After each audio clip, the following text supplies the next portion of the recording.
Much that once was is lost, for none now live who remember it. It began with the forging of the great rings. 3 were given to the elves, immortal, wisest, and fairest of all beings. 7 to the dwarf lords, great miners and craftsmen of the mountain halls. And 9 rings were gifted to the race of men, who above all else desire power. For within these rings was bound the strength and the will to govern each race. But they were all of them deceived, for another ring was made.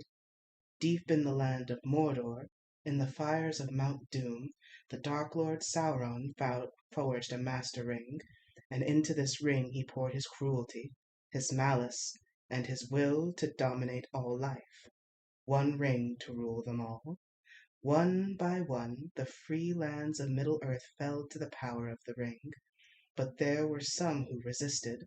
A last alliance of men and elves marched against the armies of Mordor, and on the very slopes of Mount Doom they fought for the freedom of Middle-earth. Victory was near, but the power of the ring could not be undone. It was in this moment, when all hope had faded, that Isildur, son of the king, took up his father's sword. Sauron, enemy of the free peoples of Middle-earth, was defeated. The ring passed to Isildur, who had this one chance to destroy evil forever. But the hearts of men are easily corrupted, and the ring of power had a will of its own. It betrayed Isildur to his death, and some things that should not have been forgotten were lost. History became legend, legend became myth, and for 2,500 years the ring passed out of all knowledge, until, when chance came, it ensnared another bearer. It came to the creature Gollum, who took it deep into the tunnels of the Misty Mountains, and there it consumed him. The ring gave Gollum unnatural long life. For 500 years it poisoned his mind, and in the gloom of Gollum's cave it waited. Darkness crept back into the forests of the world. Rumor grew of a shadow in the east, whispers of a nameless fear, and the ring of power perceived its time had come. It abandoned Gollum, but then something happened that the ring did not intend.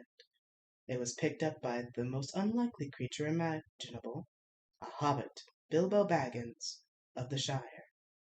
For the time will soon come when all hobbits will shape the fortunes of all.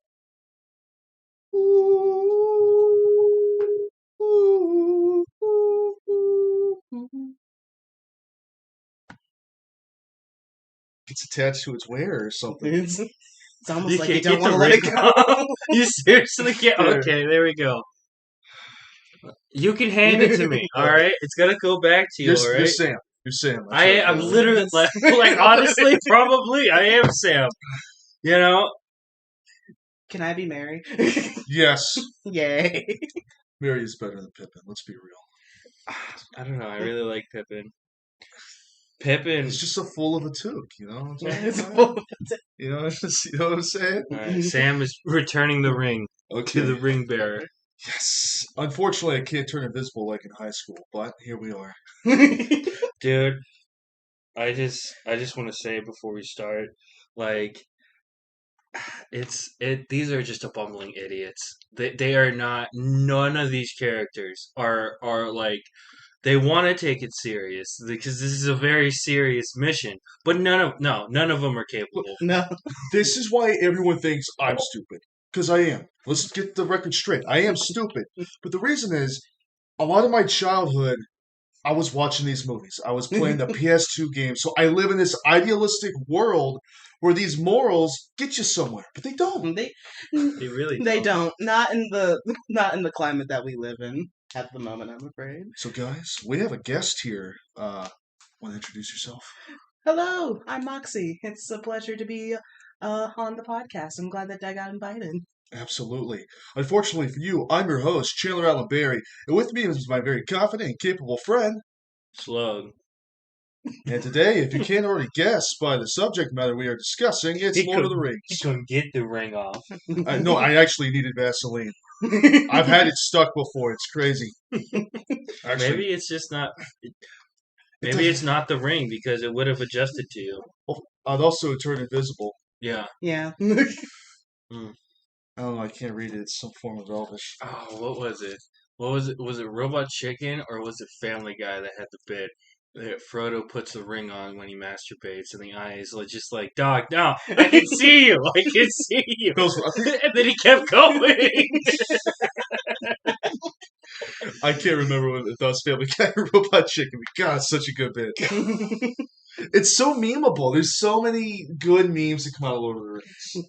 I think that someone counted like 17 to come out of the Lord of the Rings. I don't know, remember if it was from the series or if one of the just from one of the movies, but there was like 17 some odd memes to come out of Lord of the Rings. Dude, there's so many. You could say, I think there's like 30 per movie. Yeah, I wouldn't be surprised. I saw one guy, people do this all the time on Reddit, and that's usually where I spend most of my life. But there was a guy who's going to make a meme out of every single Lord of the Rings quote every single day. Oh, really? He made a quote out of every single line of dialogue. This is how well written it is. You can literally make a meme out of every single line of dialogue. It's so good. One does not simply. One is not simply. That is so old. This Oh, do you? Okay, so as a Lord of the Rings fan, like we know so much about the movies. So here's a little factoid for you. When Sean Bean, not Sean Astin, because that's Sam. When Sean Bean, the guy who dies in every single movie he's in, he can't help it. During the One Does Not Simply scene, when he puts his hand to his forehead and he looks down, he forgot his line. He forgot the line, and when he looks down, he's reading the script. Because he forgot the line, one does not simply walk into more. One does not simply remember the goddamn lines. Apparently.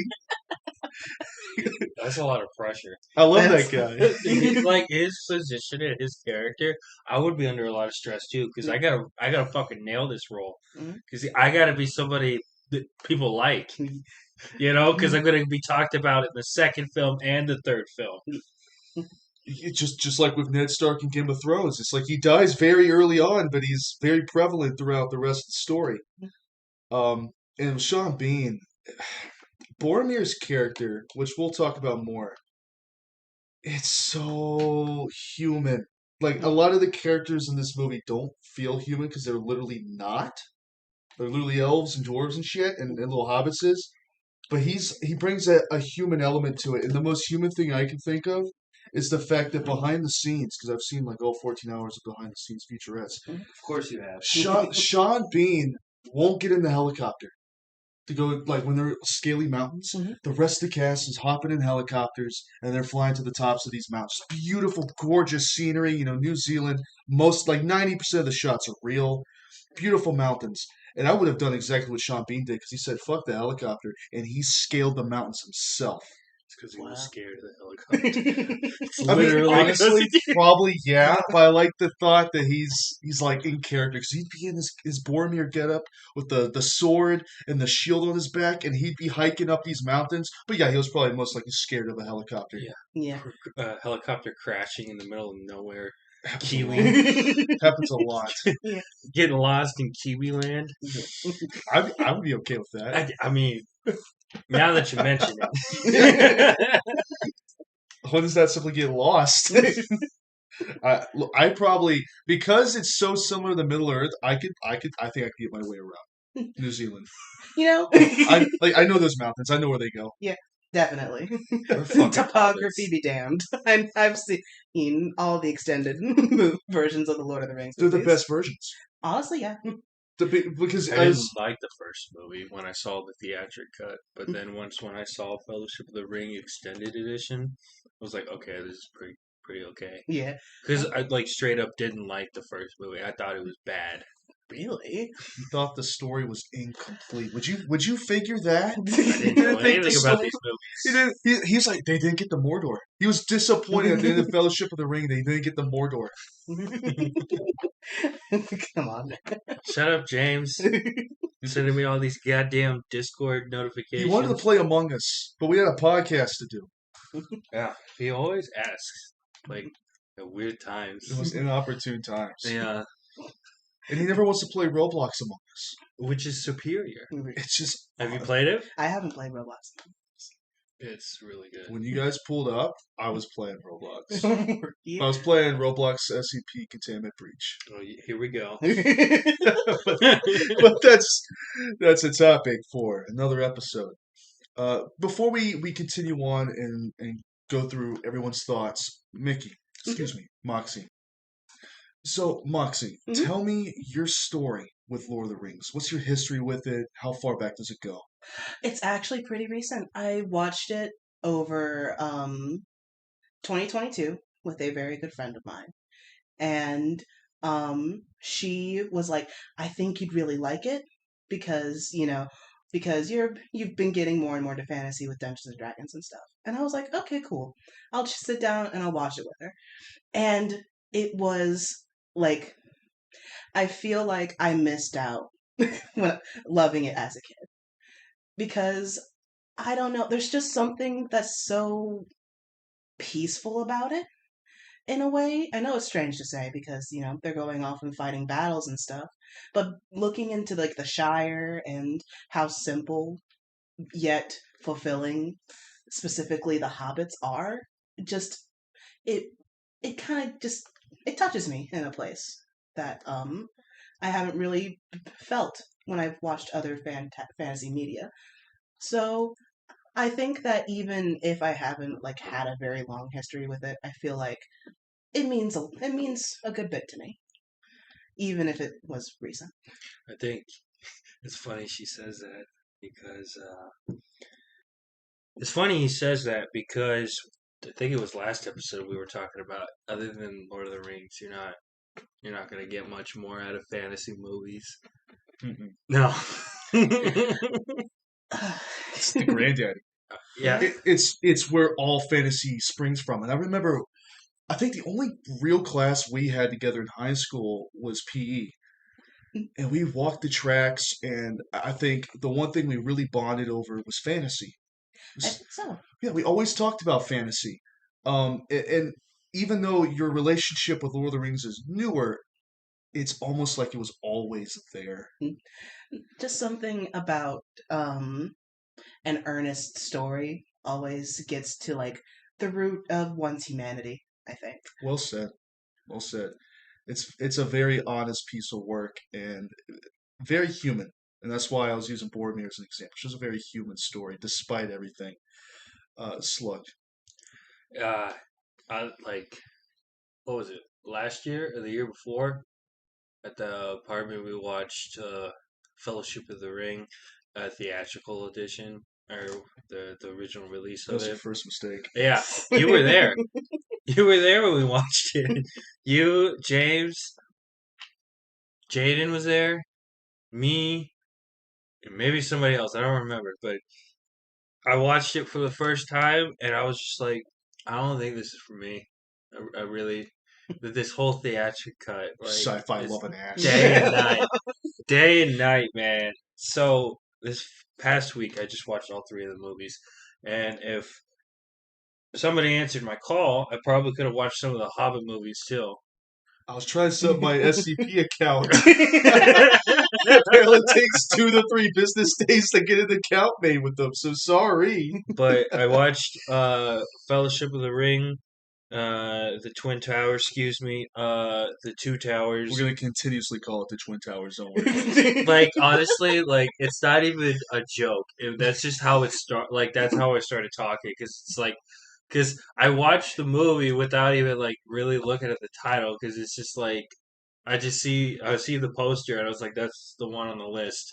Thank God it came out a year after 2001. Yeah. Otherwise, that'd been weird marketing. Yeah. It's not a joke. It's not me saying anything about it. It's just literally that's what my brain called the movie, and now it's stuck that way. You called Bilbo Baggins Dildo Haggins. I And, said like, that on purpose. No, it's you said it on purpose. But there's a part of me, it's like, was he joking though? The guy who consistently calls it the Twin Towers. Did he call Bilbo Dildo Haggins? I don't know, maybe. But yeah, Then I keep going. watched Return of the King today, and I'll go more into detail about why this is my feeling, but I still like the Two Towers more than Return of the King. It's I don't know. I know that's a very hot take, but like as everybody knows on the show, Slug's got the hottest takes. Like with Attack of the Clones. Yeah, We it's the best Star Wars movie ever made. we were talking about. Okay, I'm going to move on from that incredibly incorrect statement. So I think we kind of got to the nitty gritty of why that is the case. So everyone knows I love beginnings. I'm really good at setting things up and then dragging it out. And I can wrap it all together, but the middle part's what I struggle with. I'm always a slow burner, and that's why the Fellowship is my favorite because it's cozy. It's you're sitting on the precipice of danger, but you're not quite sure where everything's going. It's very exciting being there at the beginning, and I love that slow burn. It's the same reason why I actually really dig the first Hobbit movie. Mhm. I really enjoy it. It's the coziness and then going out into the wider world I enjoy. But you thrive on the middle portion of a story. That's your bread and butter. Do you think you can expitate on that? Explain that a little bit better? Uh, I've always found it easier to fill in rather than start and finish a story because like I'll have endless ideas of what happens in the story, but not how the story begins or ends. And it kind of reflects in my music we were talking about earlier, um, off the show, off the clock. Um, I said something along the lines of like, yeah, you come up with concepts for songs and lyrics and also, I mean, it'll fill in later, but we ended our first song with a banjo track and vocals. But I fill in the middle ground because I don't play drums and I don't play lead guitar. I fill in with uh, bass and rhythm guitar, and it's essentially the middle of the song in terms of what's bridging uh, the lead guitarist from the key of the rhythm section. You know, so the middle of the music is really where I thrive in, and I guess and my writing too sometimes, but I haven't really wrote anything since high school, and that story is gone. Who is that? What That's is it? Leah. Yeah. So, Fellowship of the Ring. I didn't like the theatrical cut. That shit was dog shit. Okay, yeah. Like full disclosure, folks. Motherfucker. God damn it! Oh, It's a good fucking shit. It's a good fucking shit. dude, Grimace's birthday shakes, dude. Oh my god, this is so good. Anyways, guys, I put that bitch in its place. so something Discord is dead now. that is slightly better than the Grimace shake, only slightly. Fellowship of the Ring. The extended edition. Oh not yeah, the- no, because like the theatrical cut. First off, I want to say this. I don't think the extended cuts are long enough. Mhm. Yeah, I will. Yeah, even Return of the King. I'm like, it could be longer. It could be longer. The theatrical cut, though, if I say about the extended, you know that I can barely watch the theatrical. I tried to watch the theatrical cut of Two Towers. I couldn't do it. I couldn't even watch the movie. I'm like, this isn't even the movie.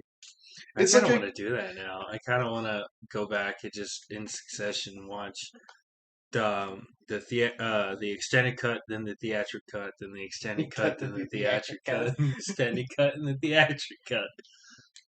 I want to go through that hell. I want to go to that when we finally get to the end of the theatric version of Return of the King. We can just say we could drop it in the fire. We could just burn all our copies of my theatrical cut. oh, these movies feel like a journey. Mhm. They're tiring. Like when I finished Return of the King today, I was exhausted. And I would say this. I think it does a good job of yeah, there's less stuff cut from the books, like my boy Tom Bombadil and all that stuff. But the book when I was reading it in high school exhausted me in the best ways. It was just tiring. Uh, Put me to sleep a few times. That's not to say it's boring, but like there's so many long pages of descriptions of just walking through the woods or camping are doing very mundane things that probably aren't worth talking about, but Tolkien talked about it.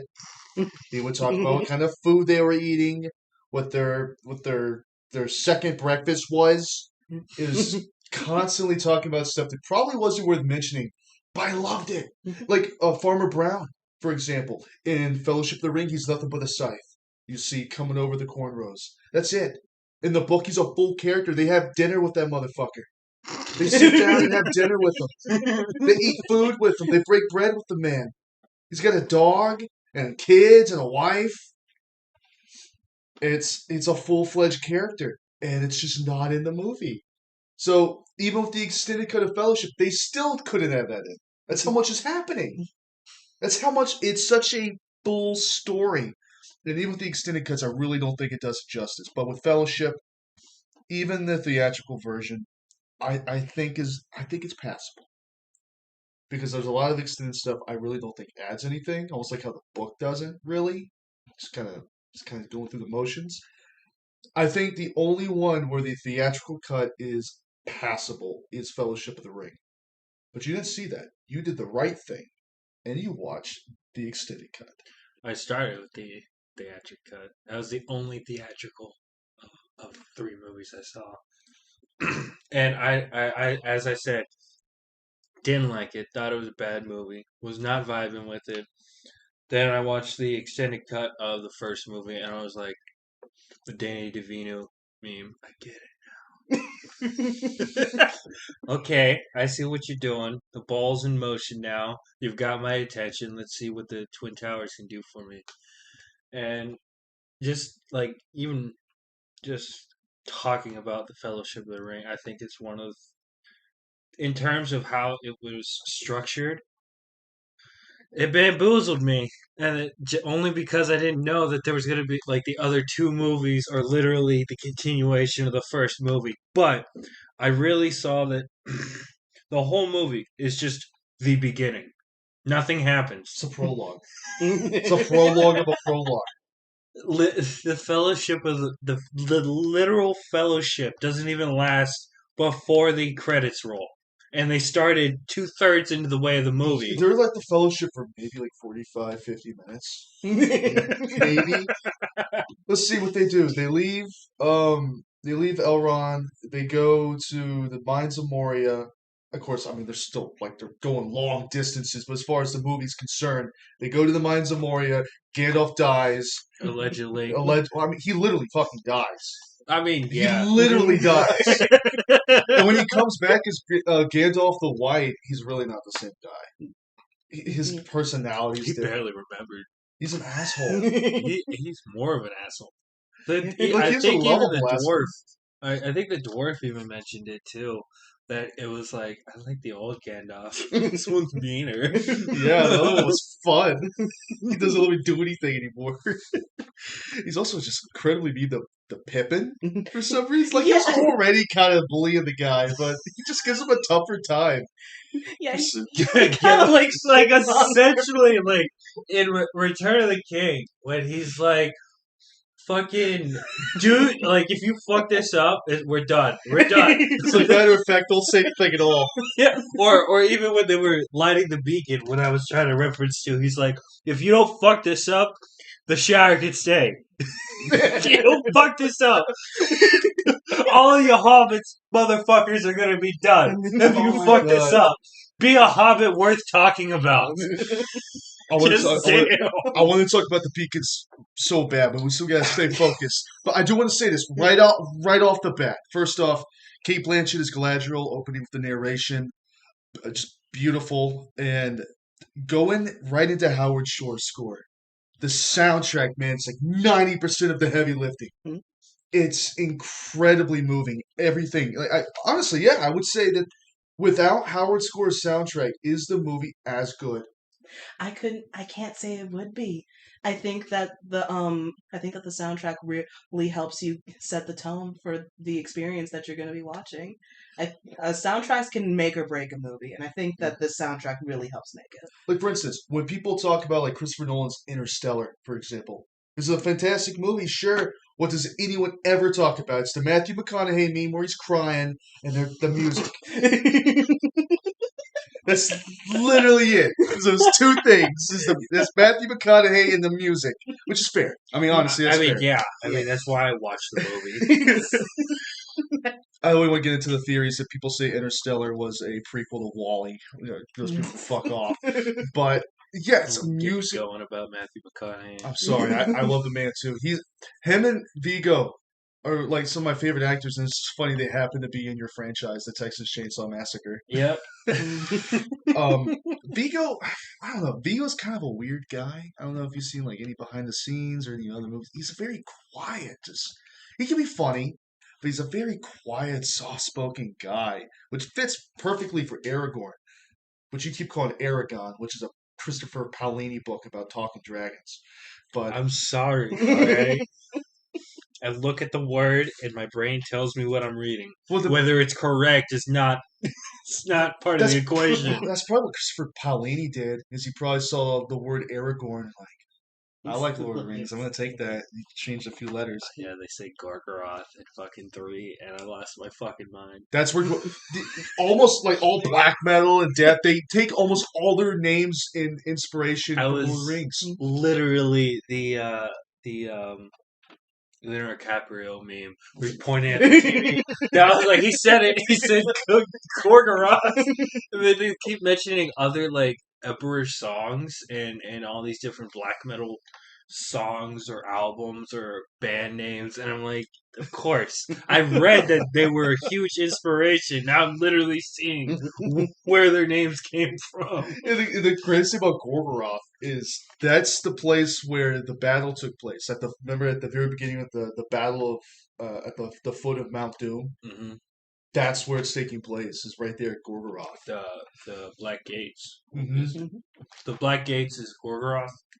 It's the foot of. I'm such a fucking nerd. So the foot of Mount Doom, which that's not even its proper name. That's just what folk call it as a nickname. The foot of that is Gorgoroth, like the plains that outstretch in front of it. Oh, what they were running across when they're like, look at these motherfucking orcs. Yeah, exactly. That's okay, all right. That's Gorgoroth. Yeah, I mean that's my headcanon for Sam. I think at that point he's already done with his bullshit. We're like, can we just drop the ring in the fucking already? Like we've been at this for a couple months now. Stop turning on me for 5 seconds. Yeah, Sam goes through hell in those fucking movies. He doesn't deserve it. He's doesn't. the main character, and to me, he's the most important character. That's what Tolkien said. Tolkien himself literally said that Sam is the main character, the main hero of the franchise. Am I your Frodo? You're just like, can we just please? You feel like you're constantly carrying my ass? Feels like that sometimes, huh? Dude, I'm gonna make the joke then, but just to see all those like different like, I think it's apparent I love black metal, but just to see all these black metal bands I love, just like, oh, there it is, there it is, there it is. A lot of it comes from the extended cut. Like, how much lore, how much geology can we imagine that an entire genre of music basing everything off the geology of a fictional world? That's black metal. Yeah. I mean, they're just nerds. Mentally ill nerds, excuse me. What's the difference? What's the difference? If you're going to devote your life to the fictional worlds like we do half the time, then there's got to be something wrong with you. Reality sucks. Why can't we just have rings that turn us invisible? There's no mentally sane reason to watch 14 hours worth of movie. No, why would you do that to yourself? Why are we doing this to You ourselves? literally said not just did you watch the extended cut, you want to go back and rewatch them, and you don't even rewatch movies. I just want to see the difference. The differences. Yeah, that was that's over 8 hours of movies I watched this past week, and I only saw 3 movies. Over 8 hours of film, and I only watched 3 movies. You didn't cry when Gandalf died? No. I don't know. I wasn't. Nothing really made me emotional through this because no. I mean, the music was good, but like, let me tell you, the effect of these are a bunch of bumbling idiots, and I'm waiting for their luck to run out. Like I was attached to characters, but I knew all of them were gonna be okay for the most part, because not only have I seen the fucking poster for the other two movies. But I also was just like in my head canon, I'm like, these are just a bumbling idiots that the gods just want to win. So it's just gonna happen. They're literally ordained by Aru Luvatar. Yeah. And in fact, in the books, Aru Luvatar only gets, now I'm also quoting the Silmarillion here, but he only gets involved like twice in the entire story. The first is when he makes the world round and he sinks Numenor beneath the waves because they start worshiping Morgoth again. And the second time, in the Third Age, is when apparently, this is according to Tolkien, it's like notes and shit, like footnotes. Allegedly. Allegedly, this is what they say. God himself is the reason that Gollum fell into Mount Doom. That's like Tolkien said. He's like, yeah, the reason Gollum fell wasn't because of Frodo, it's because God himself pushed him into the fucking fire. It's funny you say that. We're gonna keep it because it's gonna be fresh for you. I'm gonna say it after we do Return of the King. And he knows my theory about the hobbits. I think I have a pretty good theory about the hobbits. But speaking of hobbits, I wish we got more of the Shire. Honestly, I kind of wanted to see more of the environment, more than just like four houses. Oh, the Shire's huge. Yeah. Because we saw Hobbiton, which is the capital city. Mhm. A city in quotations. It's literally just a bunch of holes in the ground. But like, there's so many. You get so many different places, like the Brandywine River, and there's so many. There's literally a bunch of hobbits. They're called like they're river folk, and like they have a completely different culture and lifestyle, and they're looked at like a bunch of weirdos. Like you got so many different families and houses, and it's a fascinating culture. But I think the point of it is we get a taste of the Shire. So when we don't have it anymore, we want it. We want to go back. I want to go back. Just like how Frodo and Sam and Merry Pippin want to go back because all I want to do is drink and smoke. Is the Shire just descend in? We're hobbits. We're hobbits. Yeah, We're hobbits. I guess we are. Me and my beautiful host here are hobbits. Do you feel like you're a hobbit? I feel like I'm a hobbit. I don't know. I feel like the hobbits are simple, but like I mentioned, they're fulfilled. I feel like that's what I would want. Is just to live earnestly and not just do what I do best and then just continue to live happily in that stead. I feel, and this isn't an attack, I generally feel like you're dwarven folk. Can I ask why? You have a very powerful presence. Well, that's actually so sweet. What the hell? Am I wrong? I think it makes some joke about living in a dark, damp space underground, but damn, okay, yeah. Well, yeah, I mean, I just like the need to persevere, the need to always be surrounded by friends, and I don't know. I just always, if we were gonna pick classes, that's the one I've always thought you as You're strong. strong. Oh, well, you guys are just too fucking sweet. Is what it is. I don't know. Before we get any more sugar, I will say, This pretty much shake's giving me a lot of sugar right now. yeah, Yeah. I don't like how the orcs are portrayed in Lord of the Rings. I'm sorry, are they not like your waifus from Elder Scrolls? Dude, all I'm saying is they should be considered people. It should, if it's a race, it's going to be, they have their own culture, their own types of people, their only men, women, children, and everything else. They're just made. Yeah, they're just made from the They're earth. like fucking iPhones. They're just factory made. In horrible working conditions in That's Isengard. I was not mad when it flooded. Was not mad. like honestly, like it. We'll save it. What I was gonna save for the next movie because we're still on Fellowship of the Ring. I don't know. So much to talk about these. But the thing is, we keep talking about things that happen in the Two Towers and Return of the King, and I really think it's because nothing fucking happens in Fellowship. Nothing fucking happens. Yes, Gandalf dies. Yes, we get introduced to actual like threats, like the Bagul. or the The big. Bagul is from Sinister. Yeah, It's about the excuse me. Nazguls. The Nazgul. Is this close? The ring race. Yeah, the thing that Gandalf was fighting before he took the fell. That. He was about a Belrog? A Balrog. Belrog of Morgoth? Hmm. From the First Age of the War of Wrath? He talked about that one? Yeah, there were literal thing. You fucking nerd. Talking about the dragon-looking motherfucker who also has horns. Yeah, that'll be the guy. The guy where they fall on the bridge of Khazad-dûm? Sure, we'll go with that. I'm gonna be real with you. I don't remember any of the location names. I just know the timeline where they go. Ooh, okay, so you haven't seen the Hobbit movies, and this isn't a spoiler, alright? But let's keep an eye out. Remember the person's tomb it was in Moria? Do you remember like the The tomb they were dwarf, at? like it was his cousin. Do you remember the name? I mean, There's a lot of names. yeah. So Balin, his name he was Balin. I'll tell you what. You saw that tomb? So Balin, you'll see him in the Hobbit movies. You'll see him again. That's cool. Yeah. So if you ever rewatch it, it's like it's the Leonardo DiCaprio bit. You're like, there it is. There it is. That's the guy. He's dead. Look at him. He's dead. Like, speaking of being dead, all these motherfuckers should have been dead. As soon as the hobbits left the Shire, they should have been dead. Dude got stabbed. He was right there. He got wasn't that the witch? The Witch King of Angmar. Yeah. Yeah, that stabbed him too. Frodo, quite literally, has plot armor. Literally.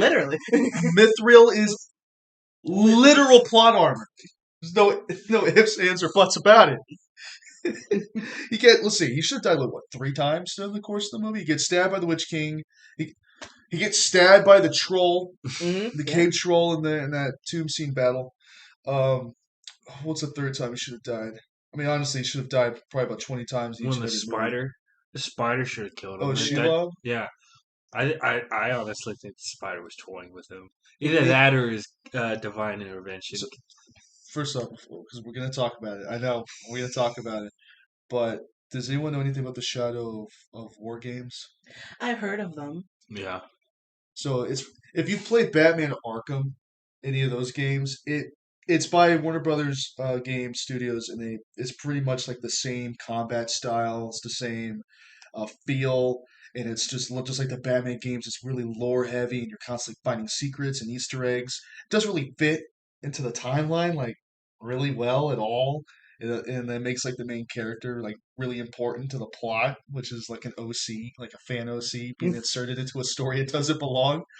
But I say that because Shelob, the spider, is also in those games, or at least in Shadow of War, and they make her a shape-shifting seductress, just beautiful, scantily clad, who apparently was an ex-lover of Sauron. And now, anytime I see Shelob, the spider in Return of the King, I'm like, I'd fuck that. Because, like, I'm thinking of the beautiful lady. She played Jadis in The Walking Dead. I forget what the actress's name was, but she played her. And she was like one of the trash people in that show. Literally, that's what the group was called. They're a bunch of trash people. But like when I think of her, I think of her portrayal for the motion cap in Shadow of War. And I'm like, damn, that's fine. That's fine. That's good. That is real good motion capture. I'll tell you what. I'll tell you what. It's Ollie's second to Andy Serkis's Gollum performance, which you didn't even like the CGI for. I don't like the CGI for Gollum.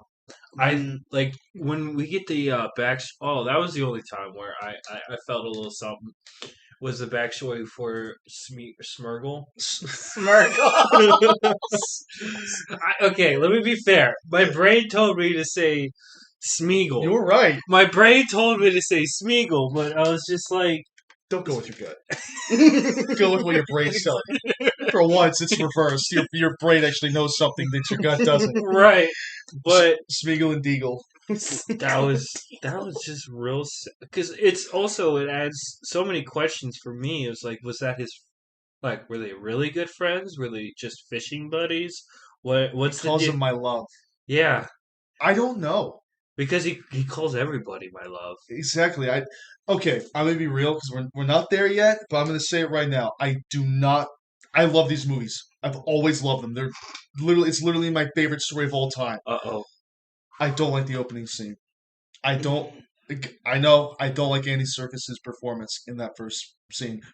I don't think it does good for the story for him to already have this really annoying whiny ass voice, and then he transitions into Gollum. I like there to be more of a separation between Smeagol and Gollum, Right. like this complete total breakdown. But the fact he's already really screwed up and weird. It kind of just like it's already set in stone that this was gonna happen. Which is a big theme in all the movies, is predestination or some sense of fate. But with the CGI, the last shot of where it's practical makeup should have been the whole movie, all the movies, because that was perfect. And then they come back and it's the CGI, and I'm like, Oh, you see the exact moment it happens too. yeah, Because his eyes are open and it's like just normal human eyes with like contact lenses in. And he closes them, and then immediately you can see this filter of CGI come over his eyes, and then he opens them. He opens them. It's the Gollum look. they should have just stayed with the practical makeup. And I might be a little biased, but it was so good. And they just ruined it. And I wish they didn't even show me that because I probably would have came around about with the CGI because I think Gollum's character really, really shows through in Return of the King. And then you fucking ruin it for me before I can even enjoy Gollum because you give me this bullshit fucking origin story that gives me more questions than answers. And then you show me the hint of what the practical makeup idea was for Gollum, and then you ruin it by putting CGI over it. There was no CGI in the books. There was There no. wasn't. There wasn't. You're right. There wasn't. So that's a bastardization of Tolkien's work. There was CGI in it. There was no CGI in the books. I really enjoy. I don't know. I enjoy it because it bothers me when Gollum is in Barad-dûr in the first movie, right before the ring wraiths go out, and he says Baggins. And he's got that was a horrible impression. Yeah. Don't worry about it. And he's got these gnarled fingers, and you like you don't see him, but you just see all this machinery, and there's just steam and smoke. And you can feel. I'm like, this guy is getting tortured in ways I didn't even know were possible. Yeah, I don't even that know was what rough. I don't know what they're doing to him. It just looks really bad. I hate that. I used to be able to do a really good Gollum impression. Did you take my ring? You can't see Give it me. back. I have it on. You can't see me. You stupid fat hobbit, give it back.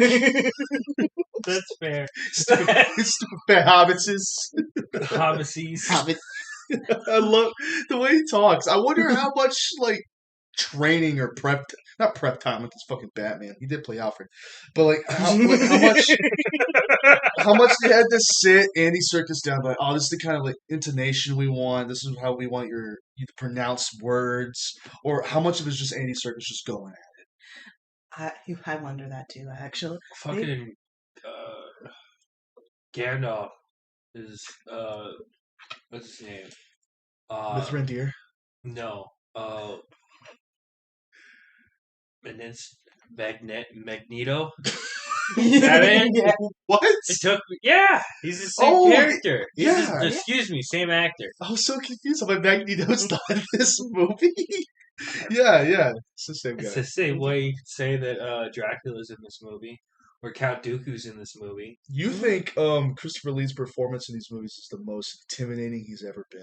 Yes, and I hate how the beginning of Return of the King kind of just like throws that all under the bus because it's like he's already defeated, and then you just keep him around long enough to lose that umph when he just gets stabbed in the back and then falls down the cliff, or excuse me, falls off the tower. Can you explain something to me? Okay, there's two things. Here we go. Well, before anything, Brad Dourif, mwah, chef's kiss, guy's great, love him. He was really good in Exorcist 3, and he's also Chucky. But Oh, you're right. Yeah, yeah, Brad Dourif's Chucky. he looked like the guy from The Room. Is it the same guy? No, it's no. I thought it was the guy from The Room. You're not. breaking my heart. It's not. I can assure you, it's not. When he came on screen, I was like, oh, it's that very Why so? polarizing performance actor. It's very polarizing because it's like I really love just how shitty it is. Like his performance in the room is like I'm not sure. It's like it's so convincingly bad that it's like there's no way this was fake, but at the same time there's just enough like effort put into it where I'm like, you know what? Maybe he's just not that good of an actor. No, because I'm pretty sure he wrote it and directed the whole thing too. Tommy Wiseau did he made the entire movie. So if you have a problem with the movie, it's very easy to blame somebody for it.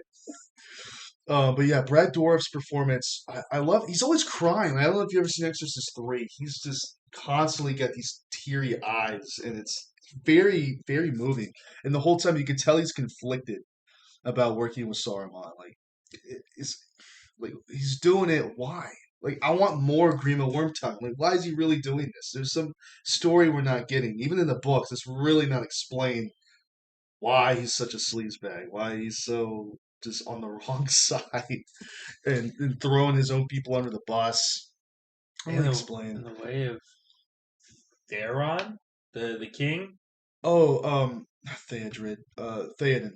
Theoden was telling him, "You used to be a good man of the people. Like you can go back. You know, you don't have to die with Saruman."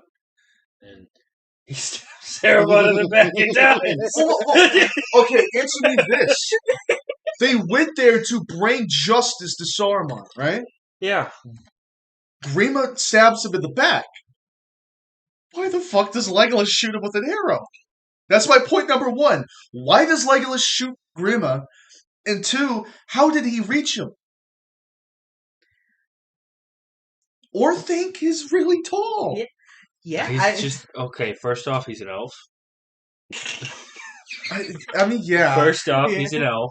Second, it's bullshit because they wanted to keep him alive long enough to find as much information as they could, even if it was the littlest detail about what the fuck is going on over there in Mordor. And third, he's the best archer in the movie. I'm sorry. I don't care how good you are. Your arrow is not the angle they were at. I'm sorry. I'm not. I've looked over the miniature sets. It's just not feasible. It's just not possible. But yeah, I have no reason, no understanding with Legolas' thought process to shoot Grima in that moment. He killed the guy you guys were going there to kill. I mean, yeah. I mean, that's what they were there for, and he did exactly what they wanted, and they fucking killed him. Well, Gandalf didn't want him to die immediately. Like half of them did not want to kill Saruman as soon as they walked up in that bitch. They were ready to do heavy interrogation. They were ready to play good cop, bad cop. They were ready to go. God wanted them to. Essentially. God's gonna strike you down. Essentially, that's what happened. The great thing with fantasy is if you want to explain something, it's more complex in the real world. But in fantasy, you're like, God wanted it. God wanted it. If you can't explain something, God did it.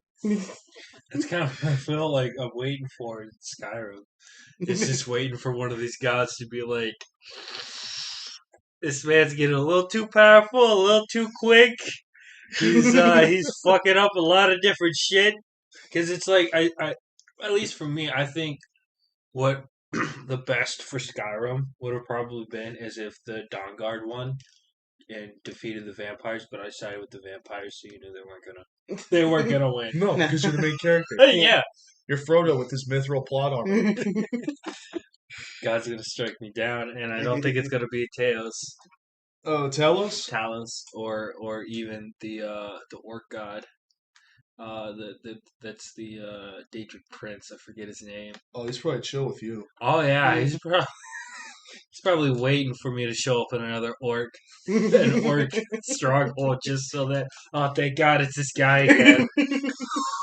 Maybe they can whip this chief into shape because it's the whole. That was my first interaction. Is I had to help this um, orc chief get his warhammer back, and we killed a bunch of giants. And he's like, "Oh, that was really cool. You helped me. Now I gotta kill you because I can't have you come back with me.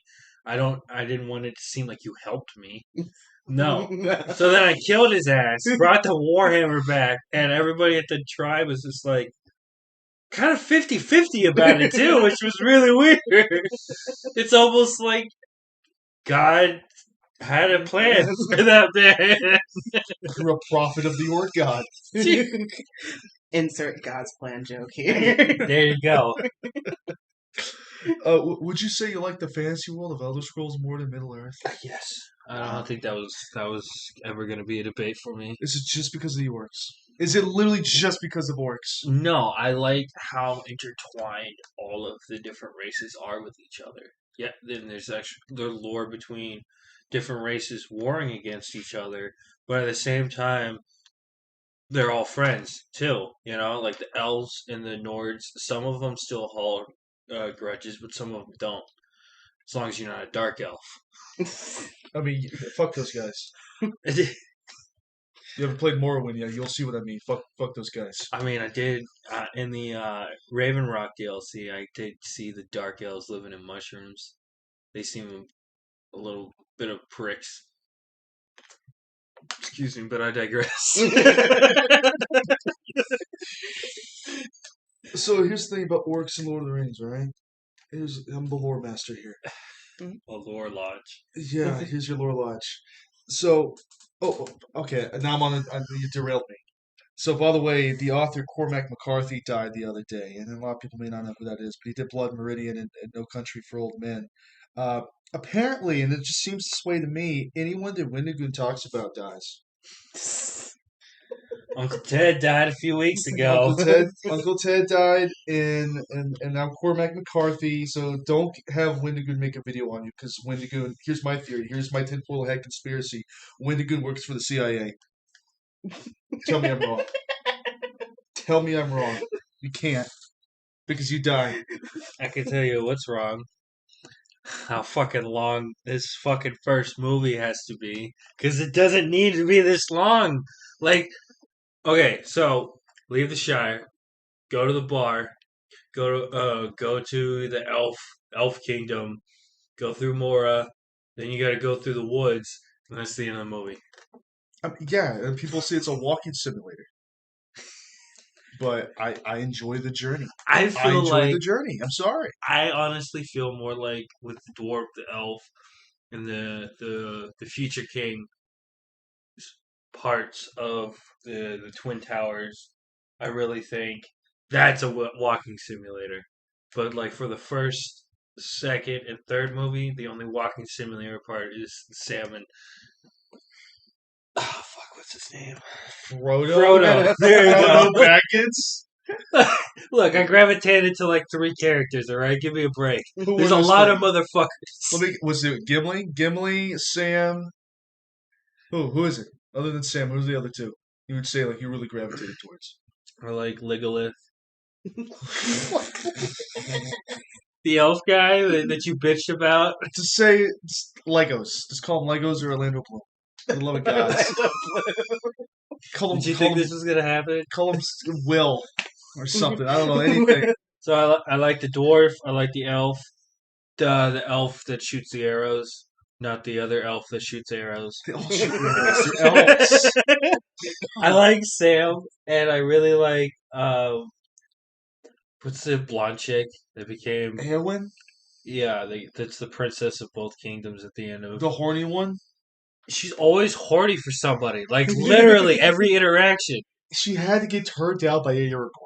Like literally had to get turned down because the whole time, like she knows. Yeah. He's in a committed relationship with Arwen.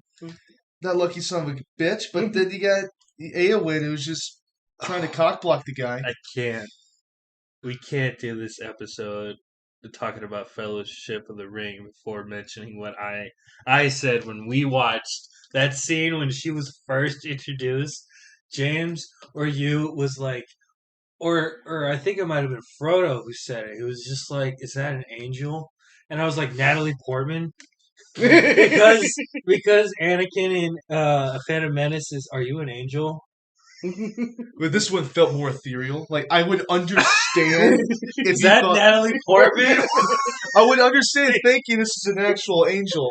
I swear, I'm sure there's a cut out there somewhere where it cuts to Natalie Portman's face. I mean, like, no disrespect to the actress, but if we were trying to cast just somebody that just is the most pretty white chick you can think of, it's Natalie Portman.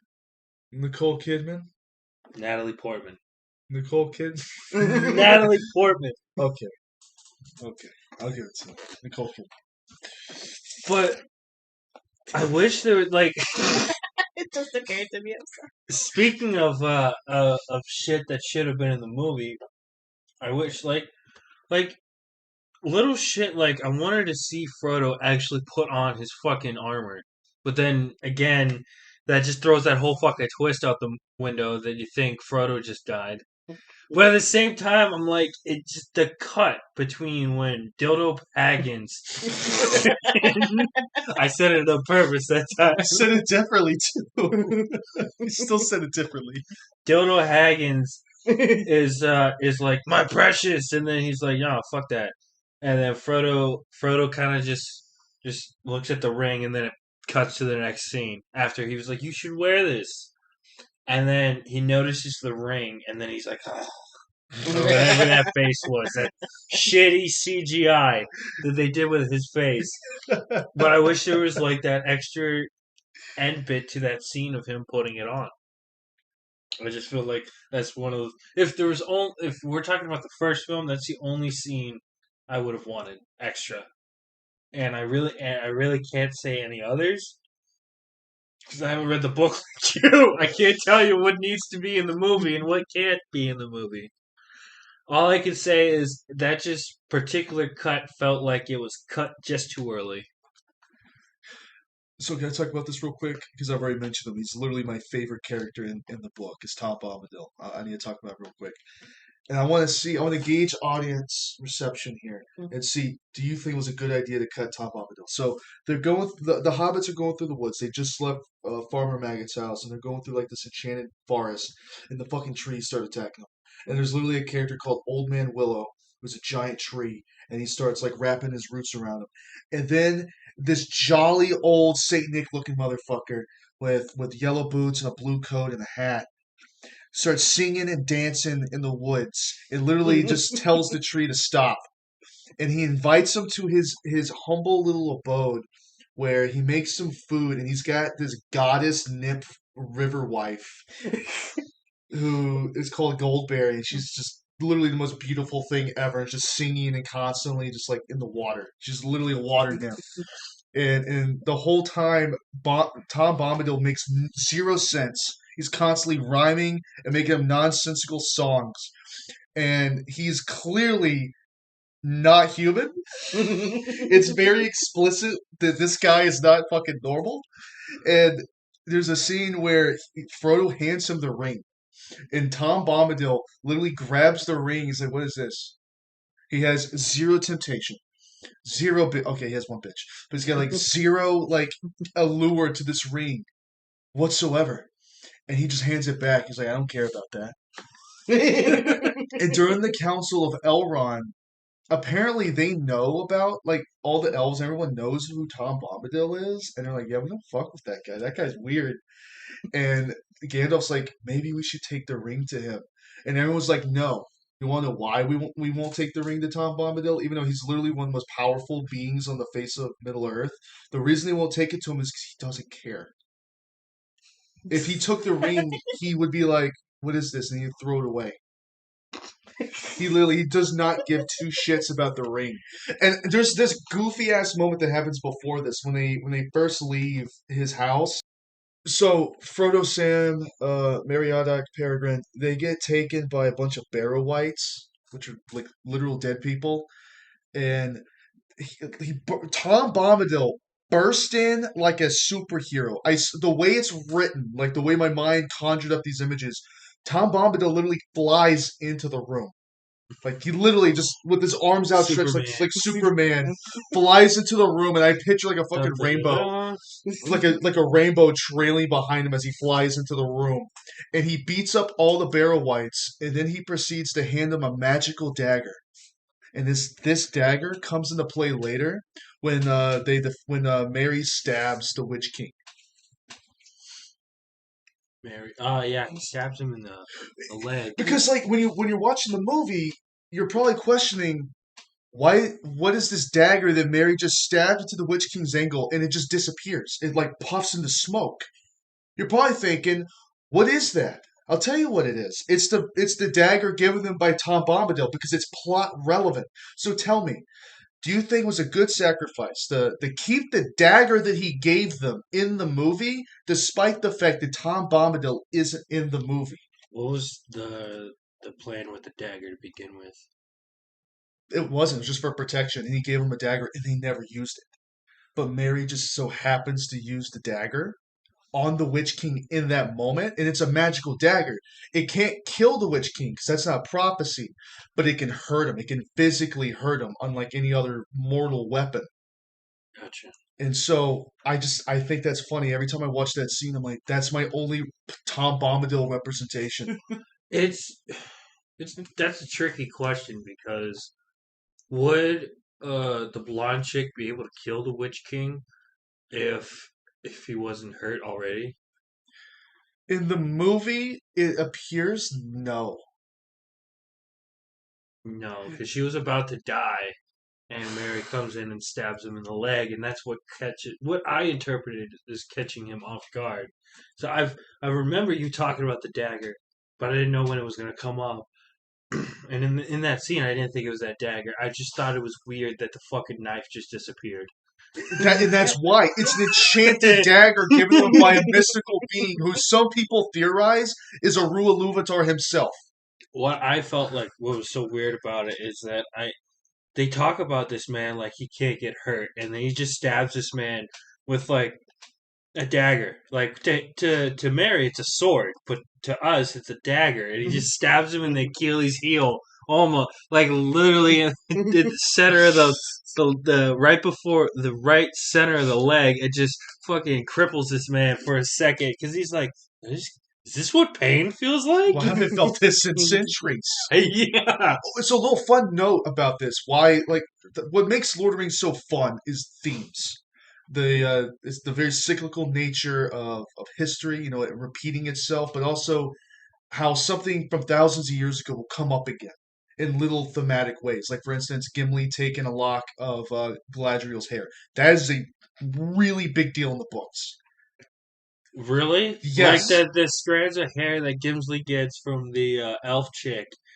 Those are supposed to be important. That's incredibly important thematically because there's a whole plot point in the Silmarillion about Galadriel not giving her hair away. Like every strand is it's literally like as valuable as gold itself. It's incredibly valuable. Just a strand of her hair. It's like people want it because it's so beautiful. And the fact that she has never for thousands of years given to anybody except Gimli. I mean, at this point, she probably doesn't give two shits anymore. But like the repetition of themes is really cool in the story, and it transcends just the movie or books. It's like if you go look at the lore, like even down the footnotes, it's always fun to see stuff come up again. So, for instance, why I think it's so cool that even though Mary doesn't kill the Witch King, him stabbing him in the leg is very symbolic of something. Angmar, because he's called the Witch King of Angmar, is in Eriador. It's the north of Eriador, where the Shire is. The Shire is in a place that used to be part of these two kingdoms. You had, I want to say Andor, that's Star Wars. You had these two kingdoms ruled by two brothers. It was Isildur who ruled Gondor, and then you had his brother who ruled this other kingdom. And then the north of that, you had Angmar. And the Witch King was ruling Angmar, and he came down and literally destroyed the second kingdom. And that's why it's nothing but hobbits there now. There's like literally nothing else. Number hobbits. Nothing but hobbits. Like you have Bree, which is one of the few instances of people still living there. but for thousands of years, it's been pretty much abandoned by men. And so you just have hobbits living there, and a lot of it's just large stretches of uninhabited rural land. And so having a hobbit who's from this area that the Witch King destroyed, and that the hobbits would later come to reclaim for their own self, to have him stab the Witch King, even if it's not intentional by Tolkien whatsoever, is super symbolic of the past still came back and bit him in the ass or in the Achilles heel. I have a question. I'm the lore master. I'll allow it. So how do cities become established? Like, how are they recognized? Is it like this literal plan, or like they kind of had the same meeting about um, what to do with the ring, where they get together and they're like, okay, there's this small village that's trying to expand. Do we let them, or or they just this own village, or even before that? There are these groups of people that want to claim this particular land and start a village. Do we let them? See, you're getting into things that Tolkien didn't give two shits about. So it's like George R. R. Martin asked about Tolkien's tax policy. Or did he wage a genocidal war against the orcs afterwards? Did he exterminate them all? I don't know. But through reading, what I see when I read it is that anytime a place is established as a kingdom or as a town, with the exception of places like Bree, which are just a bunch of refugees, what's happening is you have kings. It's always established by kings or people in power. Who's ever in charge of these great armies, they're the ones who are laying foundations for towns. Like you and me, we couldn't just go out there plant a flag like this is ours. Like we could have a homestead, but I don't. You don't see that in Tolkien's work where people just build cities on their own. You. It's literally the king himself. He says we need to put something out there. See that empty field? You gotta do some shit with it, or those motherfuckers are gonna take it. Oh yeah, like those corsairs in the south. No, Corsairs of Umbar. I kind of thought of it as kind of like how we colonized North America, where Oh, just like they it. would be they'd walk like essentially be walking over. I like this land. This is now my land. We're gonna start building, and then they build their first village there. And then once when they have like basic trade, government, and education and food with like plants and everything, and like vegetables and shit. That's when like, wait a minute, there's these motherfuckers out in the woods that started some shit. I think we need to go talk to them, and then that's when they get recognized as a village. That's kind of what my head canon You was. think about the geopolitics of Middle Earth. Look, this is the Someone's shit got that to. I care about. Someone's got to talk This about is it. the shit I care about. Like, well, I mean, That's you why I love Attack of the Clones so much. There's so much politics. like, and the thing is, real world politics suck. But I love fantasy politics because it seems to me that we care about world building, we care about putting details and stuff. Like if it's real world stuff, I don't care. But if it's fantasy politics, I would watch like an 8 hour dissertation on the fictional politics of this fictional world. But it's almost like do you like the Dunlendings? Like the ones that side with Saruman because Rohan took their land like generations ago. Oh yeah, I think that was fair. I mean, it's like one of those things being on the wrong side of history, but you had your reason why you were there. You know, not to bring it back to it, but kind of like the the Southern soldiers that weren't slave owners or were fucking poor, and they felt like they were like, well, I don't like the North because they're coming down and shitting on us, so I'm gonna join the Confederate Army because it's like I gotta think, who else am I gonna join? Well, there's also a draft. Well, yeah. That'll do it too. There's also not a choice in the matter. There But was a choice. That's the kind of comparison I would have. right, Like it's like you're not on the right side, but you don't like these people, so you're gonna fight with these people anyway. yeah. Thomas Jefferson knew what was up. He knew it was coming. He talked about it. He saw it coming from a mile away. But yeah, with the Dunlendings. Okay, so fun note, fun fact about the Dunlendings. So remember Helm's Deep and the Horn of Helm Hammerhand. Helm Hammerhand's a guy. He's the statue that's at Helm's Deep. So here's the story about Helm Hammerhand. The reason they called him that is because he would literally one-shot people. He was literally one punch man. He just go around punching the shit out of people, and they die with one hit. Um, and so there was a big battle that happened that drove people to that little alcove known as Helm's Deep, and they call it that after him because he's the one that drove the Dunlendings away from their land. And he's the one that fought the. Sorry, I dropped the One Ring of Power. Just not in the Mount. Just not in the Mount Doom. You're not the ring bearer. I'm not the ring bearer here. He's taking. This Take is this what's- burden from me. That's what Frodo should have done when he was dying on the side of Mount Doom. Just be like, all right, I think this is fair. All right, you just go take this. No, carry my ass. Okay. Well, essentially, that's the same fucking reason why Sam picked him up, because he's like, you already told me I can't take the ring from you, but motherfucker, we've gone this far. I'm not gonna let you keel over on me. We're at the entrance of this fucking volcano. It's What right other- there. It's right fucking there. And you're gonna bitch at me like, oh, I don't remember what grass feels like. I don't remember Shut what the fuck up and walk. yeah. You're die out here, man. The longer we spend right here, the longer of a struggle of starvation it's gonna be on the way back. Literally, Frodo's literally sounding like an incel over here. Talking about not touching grass, doesn't know what the wind feels like anymore. He's talking about girls. He's literally sounding like an incel dying on the side of this volcano. And Sam was just like, get your bitch ass up. I'm gonna carry your ass. Oh, Oh, my favorite. I told you this over the phone. It's just the funniest thing to me. Would you mean go home, Sam? In the most inconvenient spot imaginable, Oh, on the yeah. side of these stairs on this mountain. Go home. What do you mean go home? They just released the armies from the kingdom of the dead. They're just orcs and orcs and orcs, just unending army coming out of here. And he's like, yeah, go back the way we came.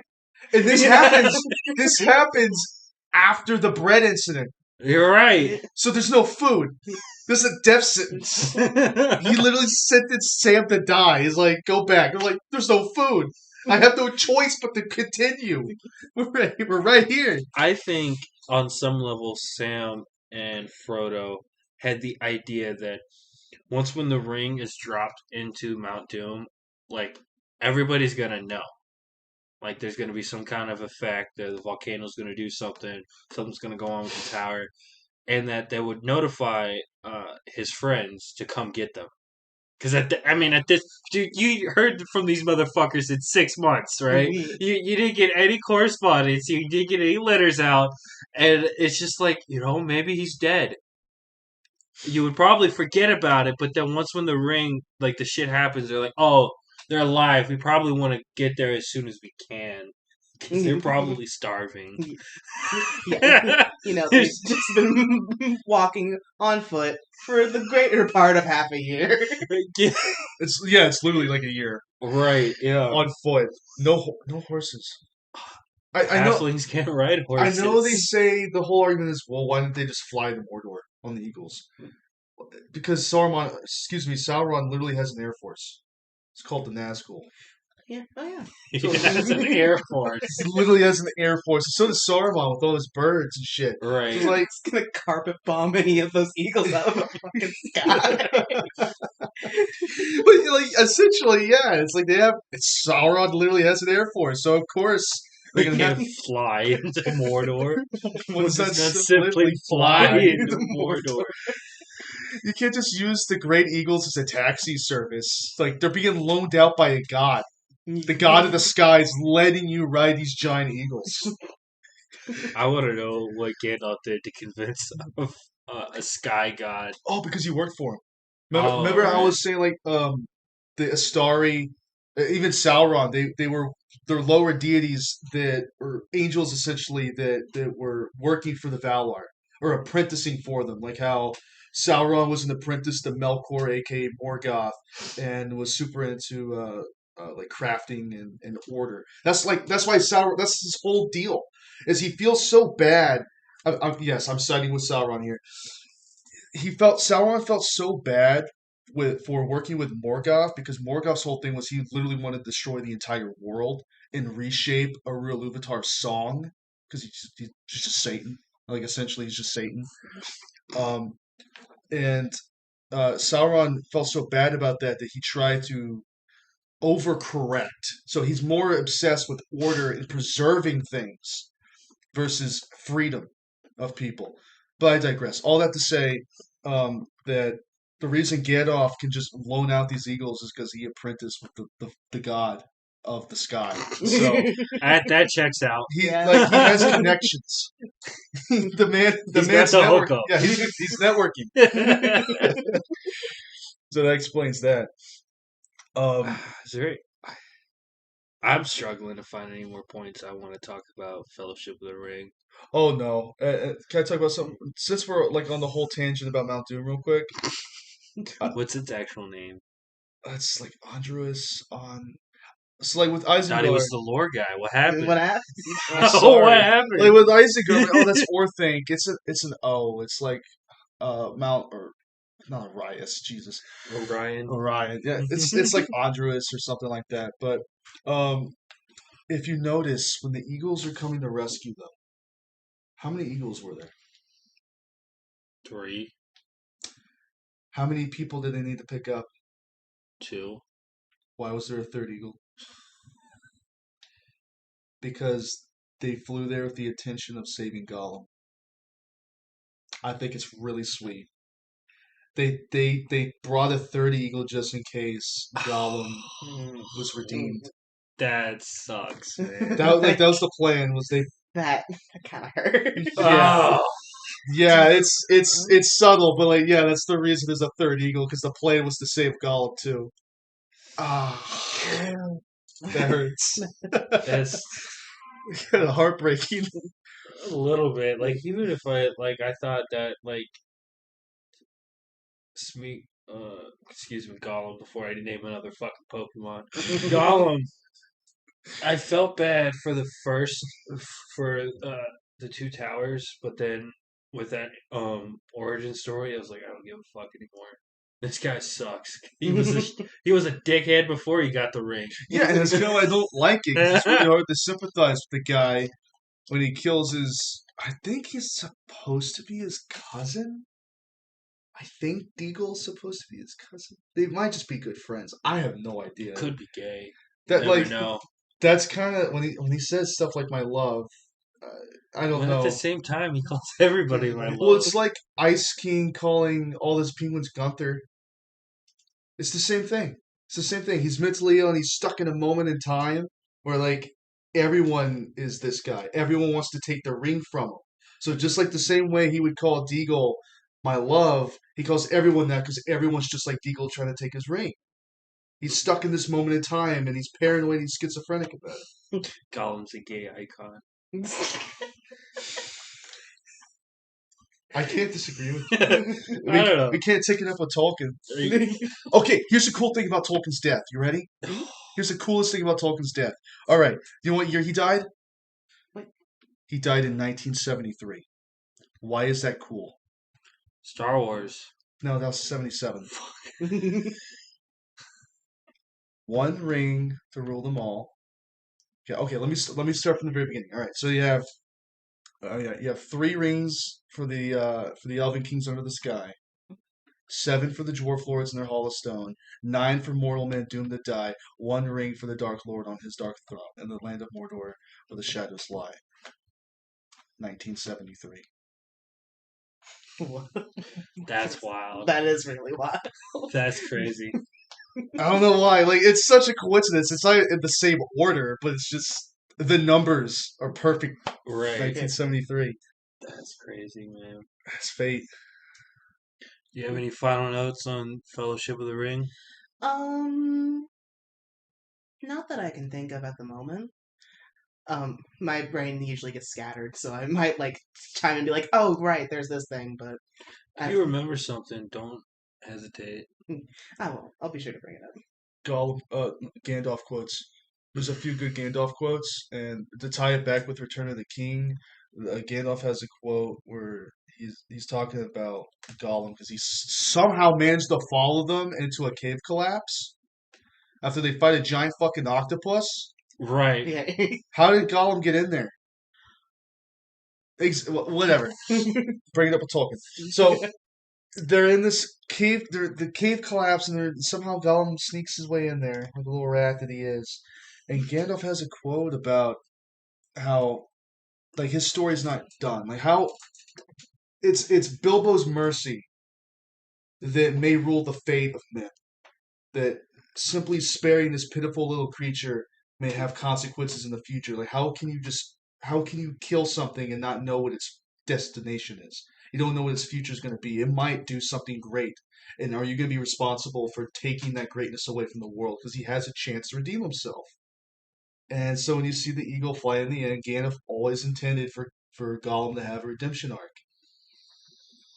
And it goes back to that quote. Like all the great Gandalf quotes, he had a few in the minds. No. Dude, I love the Goblin. Run, you fool. Fly, you fool. Fly, you fools. And some people I saw interpreted that as meaning that Gandalf was like, yeah, take the eagles. No, that just means run away. Right. But people are stupid. So we're just better than people. that's kind of like a running catchphrase at this point for the show. We got better takes. We got better music taste. Better film takes. We're just better. Speaking of your best take, the Two Towers. The Twin Towers is the best of the Lord of the Rings movies, and you can't tell me otherwise. I'm not. It's such a joy. It's just propelling the story without you ever feeling like it's about to be complete. And that energy alone, being able to fill up 3 hours and 48 minutes of knowing the entire time, it's still not over. It's nothing but plot. And I love progression, storytelling, and can keep the train moving. Just don't slow down for nothing. We got a destination. It's just not going to be within this 3 hour and 48 window. We just got to keep going. Which is exciting because at least with the first movie, it's setting up things so when the second movie comes, a lot of it you expect. But then again, it introduces like Rohan, which is briefly mentioned in the first movie, and it introduces new ideas that are fresh. By the time you get to Return of the King, there's no new ideas being pushed forward. It's all stuff we know. It's about concluding the story. Do they conclude it 5 or 6, 7 different times? Sure.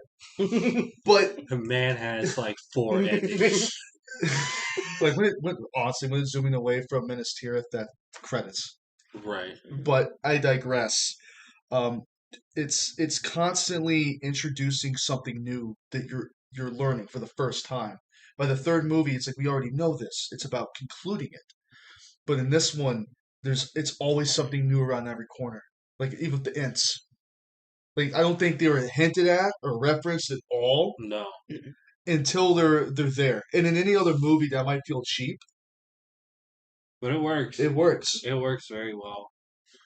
It's like we're gonna introduce this MacGuffin. There's already like 30 other MacGuffins in the movie. Here's another one. They show up like 2/3 in the movie. Like that, the fall of Saruman is like the end of the 1/3 at the end of the movie. It's just continuous. Like as soon as Mary's fed up with the imps because they just decided to decide, and then they're like, okay, fuck this shit. All right. They spent like what 3 days saying good morning, and I like the quote that it says that because they don't really speak, the fact that they have something to talk about. I think the quote is cheeky, but I really think the quote is like we're not gonna talk unless it's worth talking slowly about. I think it's just being cheeky about because we don't really talk because we're fucking trees. This has got to be pretty fucking important for trees to talk. Yeah. You know what I'm saying? But I just love how the little detail of Mary going, or Pip, or which whenever the halflings it was, he was like, we want to go south, and he's like, well, I don't really agree with that logic, but I don't know. You guys are sneaky. You're tiny, so we'll go south. Man steps just a little bit out of the woods, and then it's just all cut trees. And Existential he's like, crisis. the wizard knows better. And then that was it. That was a good tree beard. That was a pretty good tree beard.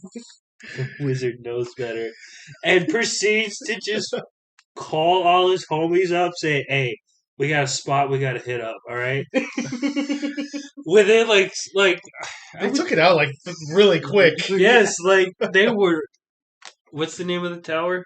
It's Isengard, Isengard was not ready whatsoever. They were not anticipating. a tree army to attack them. Yeah, I guess so. And like that's what I really like, that finality with Saruman's character towards the end of the Two Towers, because you can see the fear in his face. You can see that all my work is over. This is done. I am about to lose. There's no out. I'm I'm either gonna die or be imprisoned. Like this is it. I'm paying for my crimes. I don't have connections with Manway and the Eagles, so I'm not. Wait, quick question. I always wondered this: how do you get to the top of Orthanc? Like seriously, think about it. Did you see a door or stairs that led to the top of Orthanc? How the hell did they get up there? It's magic. What do you mean magic? It's magic. It's fantasy. You just say it's magic. It's and it soft is. core. This What do is you- soft core fantasy.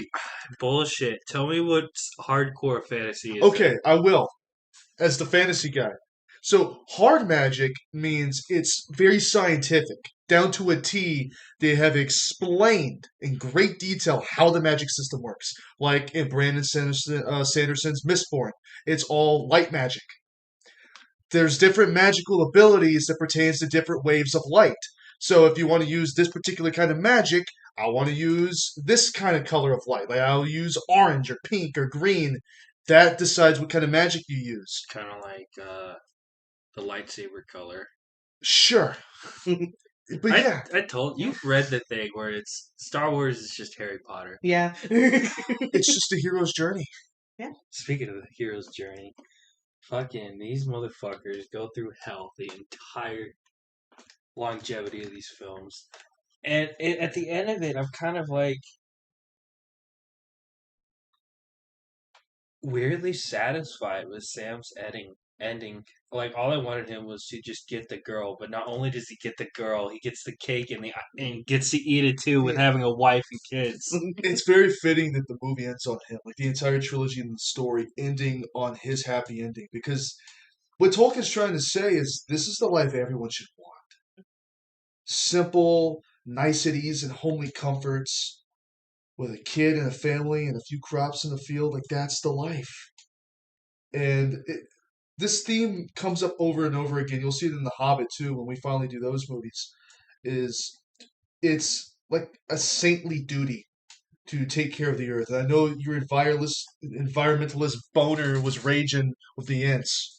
Yes, yes, it was. You love nature and shit, but that's a big theme is protecting nature, and it's the smallest duty of being nice to people. Simple kindnesses, simple gestures of goodwill. That's what keeps the darkness at bay. That's what is going to defeat Sauron. It's not some grandiose display of power like Saruman was trying to do for hundreds of years. But he got jealous because Mithrandir was able to do it and no problem at all.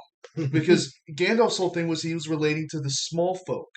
Because, okay, so we got the Five Astari, and they show up pretty late. They show up around, well, first off, the two blue wizards show up and go to the east, to Harad and the Easterlands, around the end of the Second Age. But we don't get Gandalf, Radagast, or Saruman until way later into the Third Age. So we're like in the year 10,000 of the Third Age. We get Gandalf showing up at the Grey Havens. So they show up really, really late in the timeline.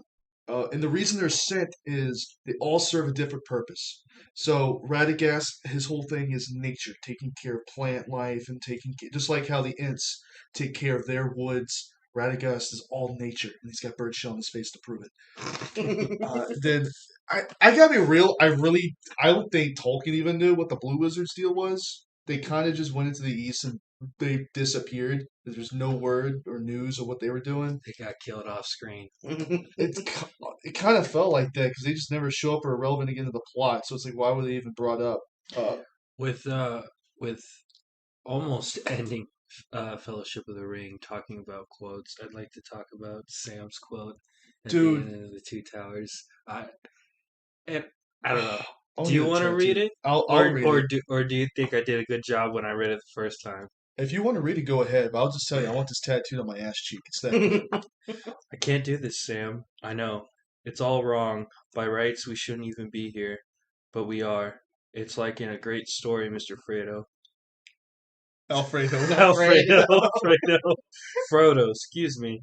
The ones that really matter. Full of darkness and danger they were, and sometimes didn't want to know the end. Because how could the end be happy? How could the world go back to the way it was when so much bad happened? By the by But in the end it's the only a passing thing, this shadow. Even darkness must pass. A new day will come, and when the sun shines they will shine out the clearer. Those were the stories that stayed with you, that meant something, even if you were too small to understand why. But Mr. Frodo, excuse me, I almost said Alfredo again. I do not understand. I know now. I do understand. I know now. Folk in those stories had a lots of chances of turning back, and only they didn't because they were holding on to something. What are we holding on to, Sam? There's something good in this world, Mr. Fredo, and it's worth fighting for. Damn straight, Mr. Fredo. Damn straight. I also really appreciate. You have to help me with this one. What's the dude's name? Uh, Dude's name's brother that did the one does not simply, his brother Faramir? Faramir. He has a quote and it's really quick at the end of the movie that I really liked, where he's like, "So who's this guy?" And he's like, "This is Sam. What does he do?" He's my garden. I'm his gardener. And then for a split second, he's like, "Huh."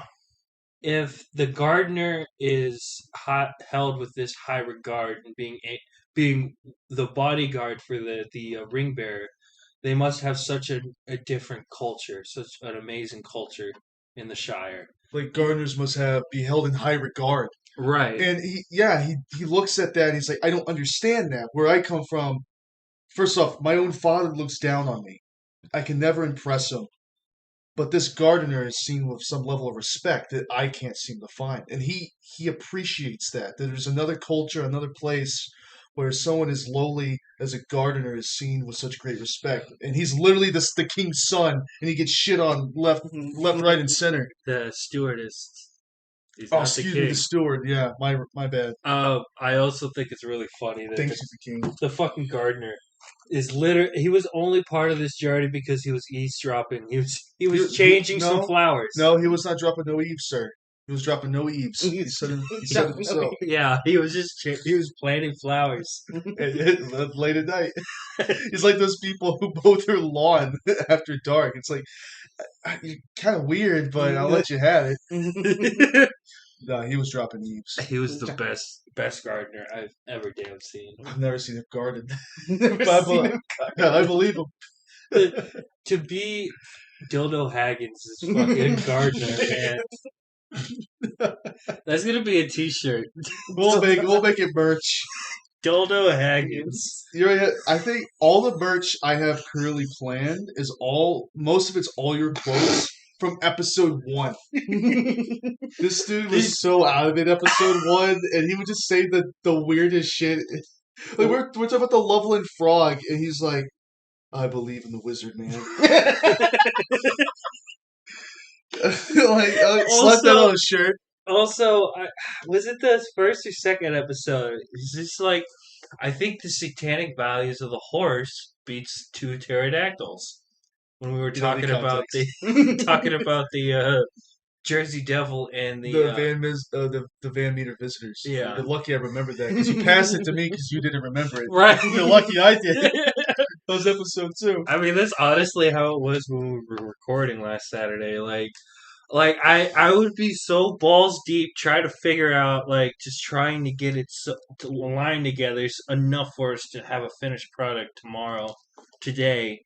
And I would stop because it's like, okay, it's you got to sing and we're gonna record banjo, and then once when we did that, we're like something's still off, and it's like I gotta play this shit again. I just forgot the whole riff. You're lucky I remembered it. I played the same riff for 4 hours. The moment I put the guitar down, that was it. I was like, I don't remember. Remember, I told you I had that little riff on the guitar I was going to show you?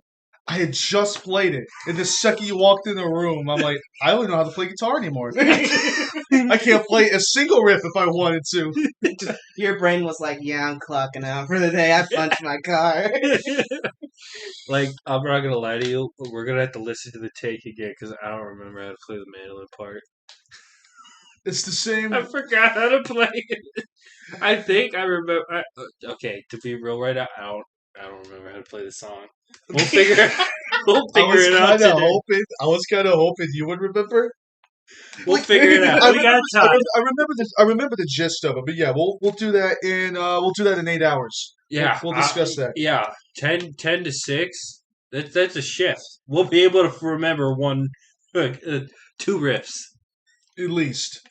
And I also want to work on Leftover Pie. Yeah, we can do that. Maybe. I think that'd just be like the third song we do. And of course, everyone's like, Leftover Pie? What is that? It's on my YouTube channel, ChainNationStation.com. Go check it out. So anyways. He's put out music before I did. Speaking of... and you're the first person to quit my band. I didn't quit. I moved on so you can join my band. I quit the band. It was just not what happened. It was just like, hey, you want to do a band? Sure, we'll do a band. That's pretty much what it was like. So, speaking of quotes, I'm going to go back to Faramir.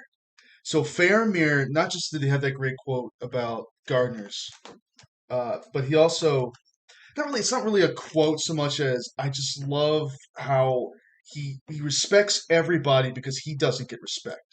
So, for instance, when the Mumakil, or the giant elephants show up for the first time, you see all the Easterlings coming by. Yeah, and they do that ambush, and they shoot that guy out of, kind of reminds me of Carthage, like the Carthaginians in like Total War. They'd be riding, I always chose Carthage because they had elephants. It was a big advantage on the battlefield. Who would have thought? But it didn't save them because this guy got shot out with a single arrow and fell out. And Faramir looks over his body and he's like, who were you? I'm sure you had a family, and was there true evil in your heart? Him questioning, like, yeah, you're my enemy. We had to kill you, but that doesn't mean you were a bad person. This level of empathy and understanding that there's greater things at work here that even he doesn't understand. It only works with talking about World War One. Okay, so we got to talk about World War One. Tolkien hates allegory, famously so. He was not a big fan of metaphors and allegory. And yet everything he wrote was allegorical. You can, like, for instance, like Harad, like the Haradrim, the Easterlings. First off, you can see Harad, like, I think they're a stand-in for the Ottoman Empire. I mean, that's how I view them. It's like there's a bunch of stand-ins. Like, you can see the Rohirrim as, like, the traditional, like, Celtic or English folk. Well, no, I'd say the Shire. Shire's like typical English folk. That's like the way the world should be. But like you have all these different stand-ins. Projecting. Pretty much. I mean, isn't that what an author does when they write something? They project their own philosophies and ideologies, and I can dig it. I dig what Tolkien was putting down. I'm picking it up, and that's like it. So think about it. He fights in the bloodbath, this meat grinder. This is the Battle of the Somme. Easily one of the worst battles in human history, and he lived through it. And I think it's a coping mechanism. Like, he was already a creative storyteller, but to rework in his mind that this was a battle of good and evil, that this was a war that was necessary to fight. It's a hard thing to reconcile, the fact that you had to kill people. World War One, more than we talked about this just a few episodes ago with our war episode. There are definitely wars worth fighting for, but for the most part, it's a lot of it's pointless land debacles and petty squabbles. The 7-Year War. It's just points on a board. It's literally just lines on the graph and on a chart. That's all it is. It's like who owns what, and you're playing with people's lives, and you can do that. Or the War of the Bucket. You know the War of the Bucket? I don't. It's right there on the title. They literally killed each other with a fucking bucket. Someone went over to it. It was in Italy. They went over, and this is back when there was just like really small city states. One person in one town went to another town, stole their fucking bucket, came back, and they killed each other. They literally waged a war. Really? Then there's a war because someone stole a pig. You know, I think we just like killing each other. We I got don't know. like, The Australians went to war with birds. okay, that was a fair fight. I mean, it wasn't fair because they lost, but No, it would have been fair if they won, because it would have made sense. Human society in Australia losing to emus are just big flightless birds. they had machine guns, Slug. They still couldn't beat them. They still couldn't beat them. Explain that shit. They've got stormtrooper aim. I don't know if that's even true. But then again, you look at the battle reports. I think they killed like 2. Like how? What do you mean you only killed? Just go fucking shoot them. They're birds. They don't even fly. Just shoot them. Anywho, Especially if they're running at us. I don't. It'd be pretty I don't easy. think. I don't think Lord of the Rings is an allegory for the Great Emu War, but I do think that you can't look at the story and not see Tolkien trying to rationalize the things he had to do. Mhm. Why this is necessary. Why there is true evil in the world. Now, for him, that would have been the Germans and the Austro-Hungarians. Now, I disagree. I actually am a big fan of the Archduke myself, but he must have seen them as the bad guys. That there was true evil worth fighting. And to him, it wasn't just, oh, they're the bad guys. The whole concept of World War One was like the villain. The idea of industrialization, the idea of modernity and moving forward with technology. That's like when you look at Saruman, his whole gimmick. And it was Sauron himself. It's all about order and everything working efficiently like clockwork. It's all about utilitarian purpose, freedom, personal prosperity, all out the window in favor of things working efficiently. If you have to sacrifice all your personal free will, then so be it. But it's all about the machine. And I mean, they literally have like they live in a medieval world, but you see these giant machines and gears and clockworks and Saruman's. He's living in the future. He's a fucking visionary, man. He's like the Elon Musk of his time. So think about it. Was it Sorman bot on Twitter? I'd like to see that. Yeah. Oh, and replace the blue Twitter bird with one of Sauron's crows. Yeah. Yeah. Yeah. I don't think I want to join that site. That's like joining TikTok. I don't think I want to do that. It, The all seeing eye. Sauron propaganda. Think about how many jobs Sauron has given people. He has employed the Haradrim. He has employed the Easterlings. He has employed a bunch of birds. He's employed orcs, especially orcs. Think about it. They're the lowest income group. Like, economically speaking, the orcs aren't doing too hot. I mean, they're also manufacturing factories like previously stated, but at least they have jobs. Yeah. That's more than the Shire folk. That's what I mean right now. Right now, the movie and the podcast is what I'm focusing on. That's my job. I'm just not getting paid for it yet, folks. I have a Patreon. Anyway, That we gotta get our work. What is it? Work card. We gotta get it from the. my EIN, the employee identification number, Yeah. it hasn't come in the mail. I gotta resend it again, and so I can get authenticated, so I can make money.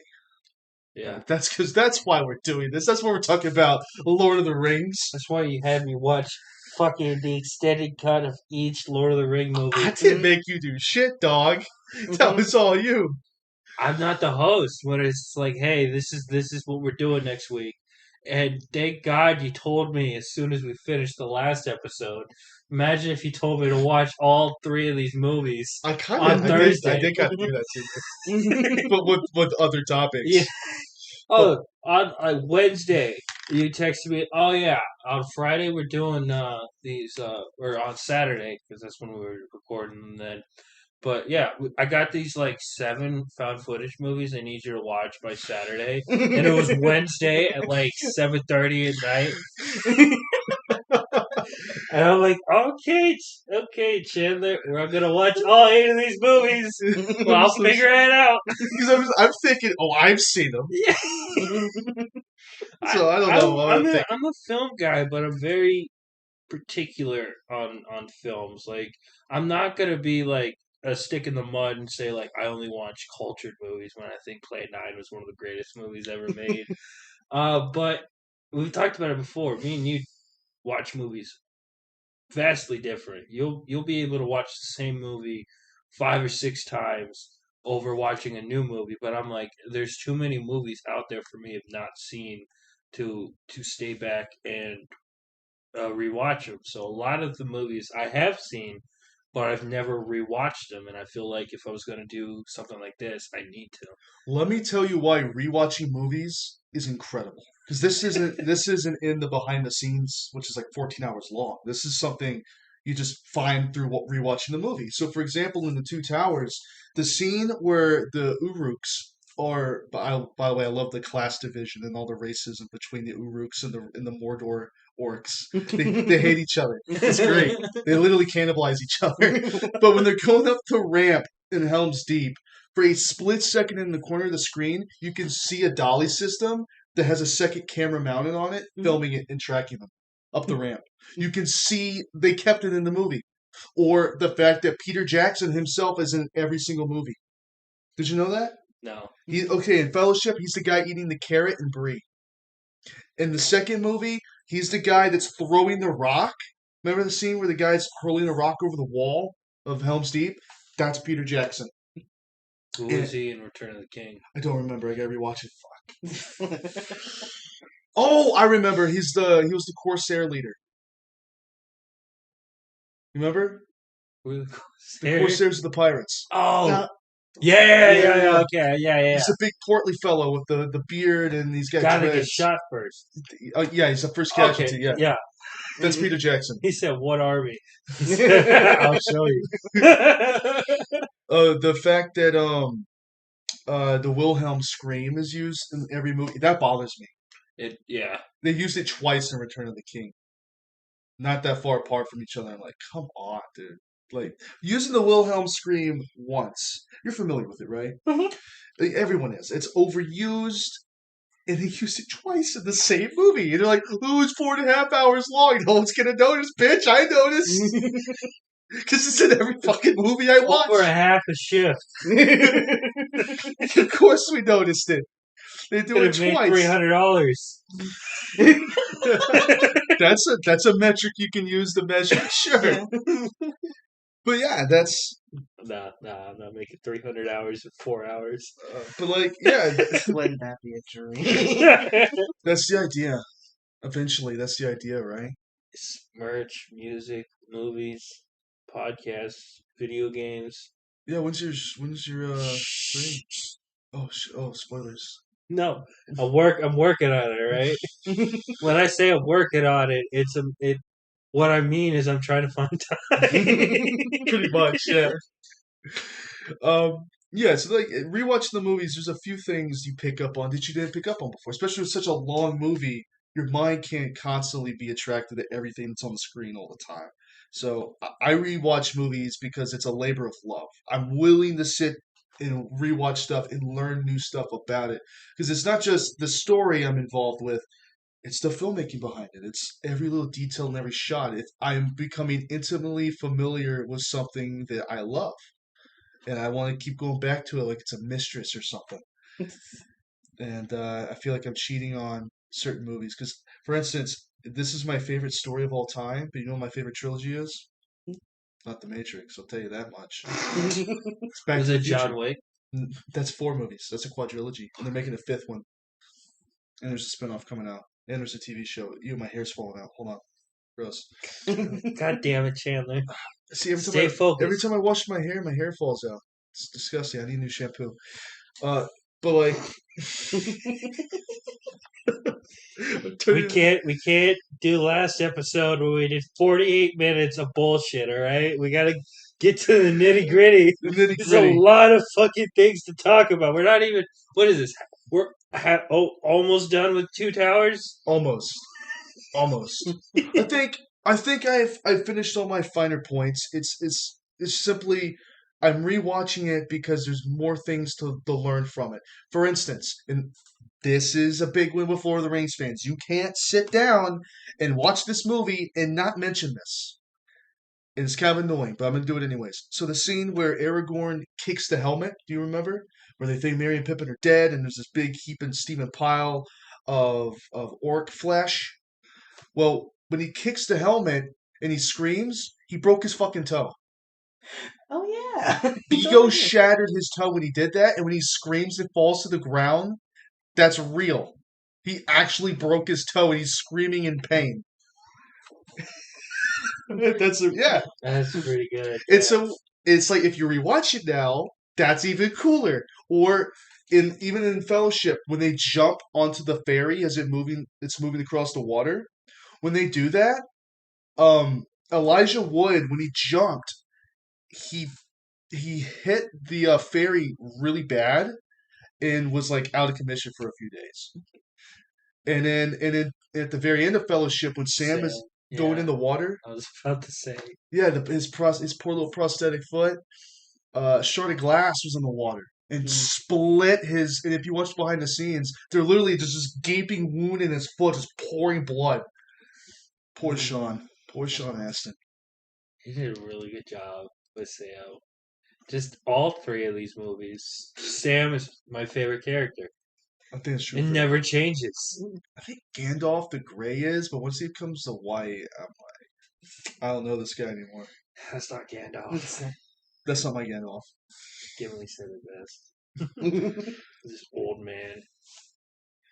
By the way, Helm's Deep was also the longest nighttime battle ever recorded until the Battle of Winterfell in Game of Thrones Season 8.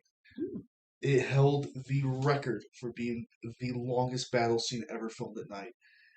And I think it's great, but some of the swashbuckling stuff with Gimli and Aragorn, especially when they jump from the ramparts and they jump onto the bridge where they're coming up, that's so goofy to me. That's so goofy. Like these two guys, I get it. Aragorn's first off, he's super old. He was with the Rangers, 86, right? and he's part of the Dunedain, which are descended from Numenor. Like all the kings, the old kings of Gondor used to be descendants from Numenor. That's where they came from, and so they're long lived and they're super strong and really good fighters. So I understand like Aragorn's really good. And he's very talented. And I know Gimli's a dwarf, which naturally makes him a great fighter. But they take out like 40, like 20 or 40 orcs by themselves in an entire elven army, which by the way was probably there during the War of Wrath, literally fought Balrogs and dragons and shit. These guys are thousands of years old. And you're telling me the entire elven army gets wiped out by a bunch of Uruk-hai who've probably been alive for a day. I mean, I think it's a numbers game with that. I mean, it is between Legolas and Gimli. It really is a numbers game. Yeah. Oh, I love that moment. He's like, "Should I get you a box so you can see?" And Gimli just starts laughing because he's like, "You're right. I am small." Yeah, he laughs at everything. I love his attitude. His sense of humor about it too. Yeah. Even when he gets drunk in the very beginning of the movie, he downs like 30 liquors. And I'm thinking, yeah, that's Slug. I don't know. I think I'm Legolas because I have an ability to handle my I feel liquor. a tingle in my fingers. I think it's affecting me. as the dwarf just kills over. That laugh wasn't too far off from what he sounded like too. I also appreciate the braided mustache. Well, you like braids anyway. You like the Viking aesthetic, period. So seeing that represented, yeah, I bet you do like that. You always wanted a bottom braid in your beard. Yeah. Yeah. So I can understand your fascination with that. His whole design was like perfect, and I love the little banter back and forth between the blonde chick and him talking about dwarven women. That's so how hairy good. they are. Yeah. It's, they, most people think female dwarfs are a myth. Yeah, and I love how in most media they keep that tradition in line, where most dwarven women have the beard. I love that. A lot of people are getting onto Rings of Power. I don't think we've ever talked about Rings of Power really, ever. But it's probably for the best in some people's cases. But a big complaint was, I shit you not, this was like getting people fired up, which is great to see because that means they care about the material. But people were legitimately taking to the streets because there's a dwarven character who had like a little bit of scuff, a little scruff under her chin, and they're like, "That's not a beard. That's not my dwarf." Uh, Liberal Lord of the Rings, anybody? They don't have beards in my Lord of the Rings. What is this? Like that's how it felt. I imagine dwarven chicks that have like straight up longer beards than regular dwarven men. Yeah, it's like there's something more feminine about it, but it's still the beard. Mhm. Yeah, personally, I thought the take in Rings of Power was fine because she at least still had hair. Right. But whatever. Yeah, Gimli's great. Legolas is great. Who else was in the Fellowship? Uh, Sam, Alfredo, Merryman, and Pippin Longstock. There we go. I was like, what's he gonna do with Pippin? There you go. That's a good one. I could think of.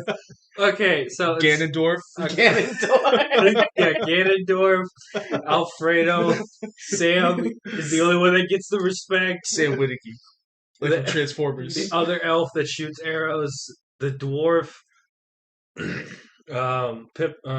Longstock, and Carrot Top. Good enough. I'm glad I was able to contribute Ganondorf to the conversation. Yeah, that's pretty solid. All right. And topical with Tears of the Kingdom or Kingdom of Tears, Yeah, whatever the fuck it is called. I don't give a fuck. We gotta pander to our audience that does care about it because James cares about it. We gotta pander to James. I James just listens to lifted up show. the audience out of this hole.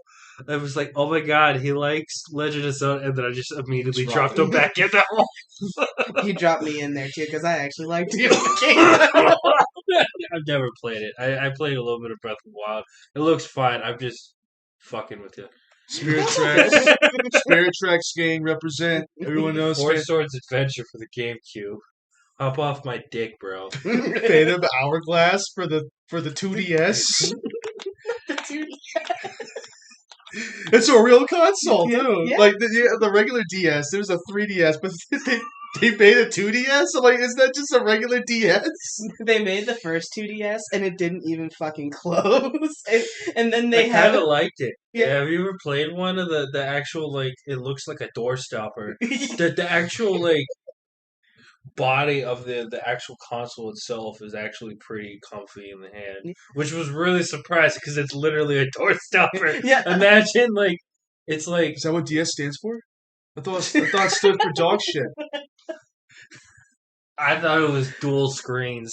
That's what I thought it was.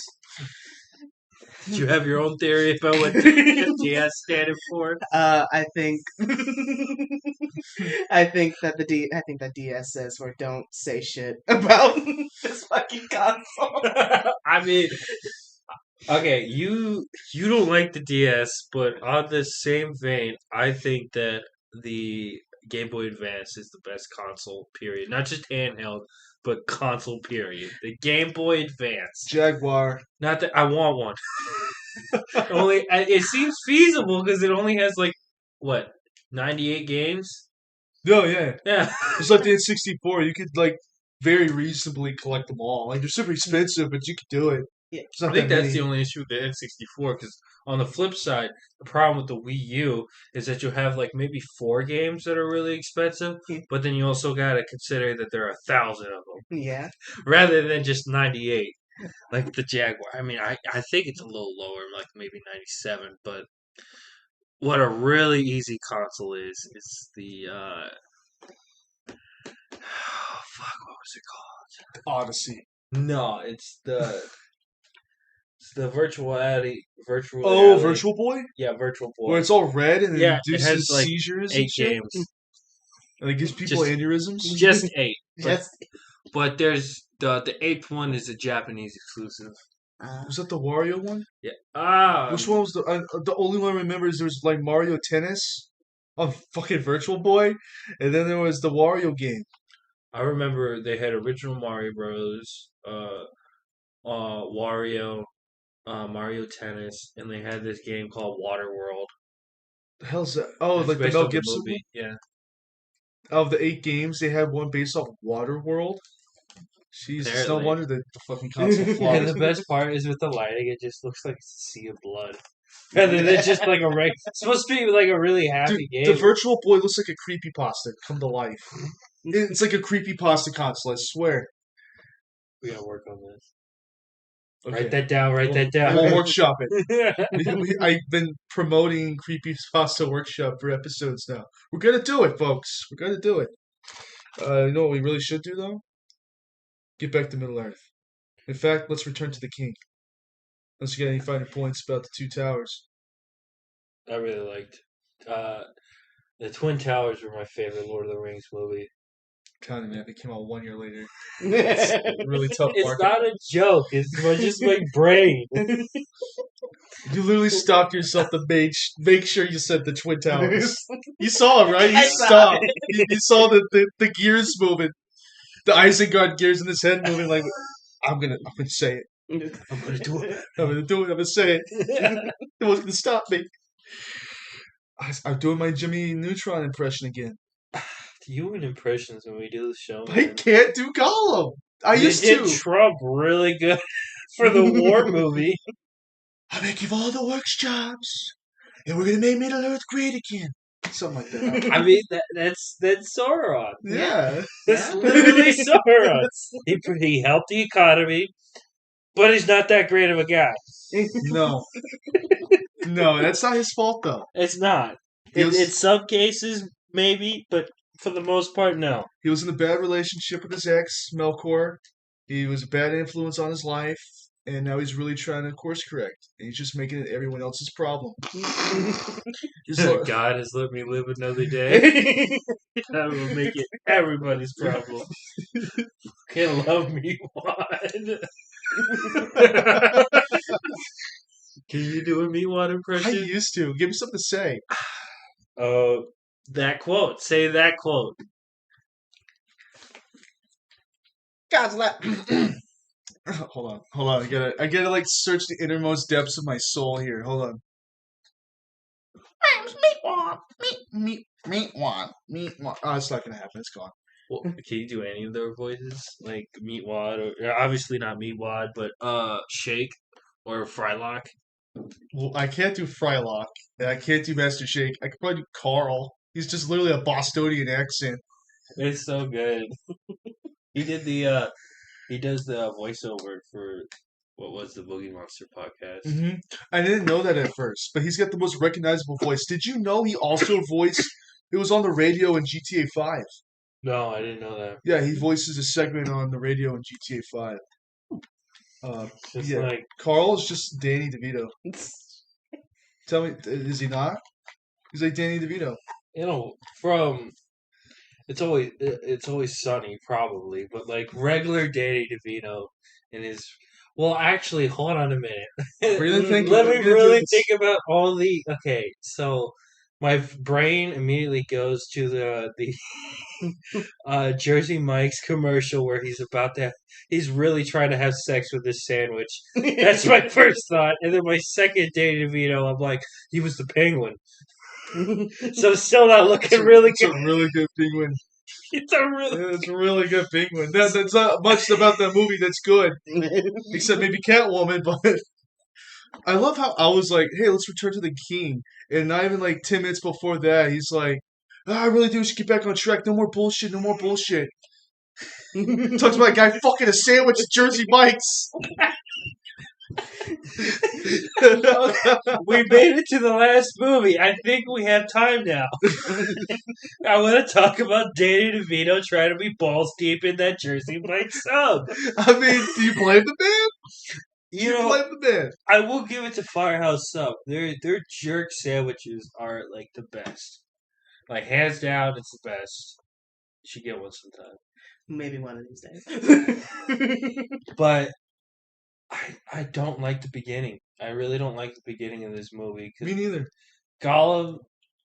Don't give him a backstory because like at first I'm like, yeah, okay, man's getting tortured worse than I've off screen. Off screen, it sounded worse than any other torture scene I've seen in any other horror movie. He's like literally screaming bloody gore, which is a good death metal album. But he's not likable. Like he was already a prick There's before. nothing to sympathize for. Yeah. I can't even empathize with him either. Because he kills a guy over a ring. Granted, Deagle probably would have done the same thing. He saw that side eye he was giving him. He was he was thinking about it. It was a matter of survival at that point. I do like the way it's shot. hmm I like the music that's playing, and I love how you can almost hear the heartbeat dying out as Deagle dies. I like the scene. I don't want to sound bad. I'm not a big fan of Andy Serkis' portrayal of Smeagol in this moment. Gollum, it's one of the best performances I think ever. But as far as Smeagol's concerned, I don't think it's. I don't know what direction he got from Peter Jackson. Which, by the way, is this Return of the King, which is the finale, one of the greatest trilogies of all time, one of the greatest movies ever made. And I'll stand by that. Was also the guy who did Meet the Feebles and Brain Dead. I think it's fair. This is the same guy who gave us Meet the Feebles, which is about a bunch of horny Muppets. Yeah, it's And he something. did afterwards give us one of the best King Kong movies. And one of the greatest Xbox 360 games of all time, based off said movie. Really good game. The game's better than the movie. It's that good. We gotta invest. What? We gotta go get a copy. Okay, turn off the podcast. Let's go. Everything's closed. We Yeah, we gotta go to the doors mall in glass. Athens. They got a Doors retro made store.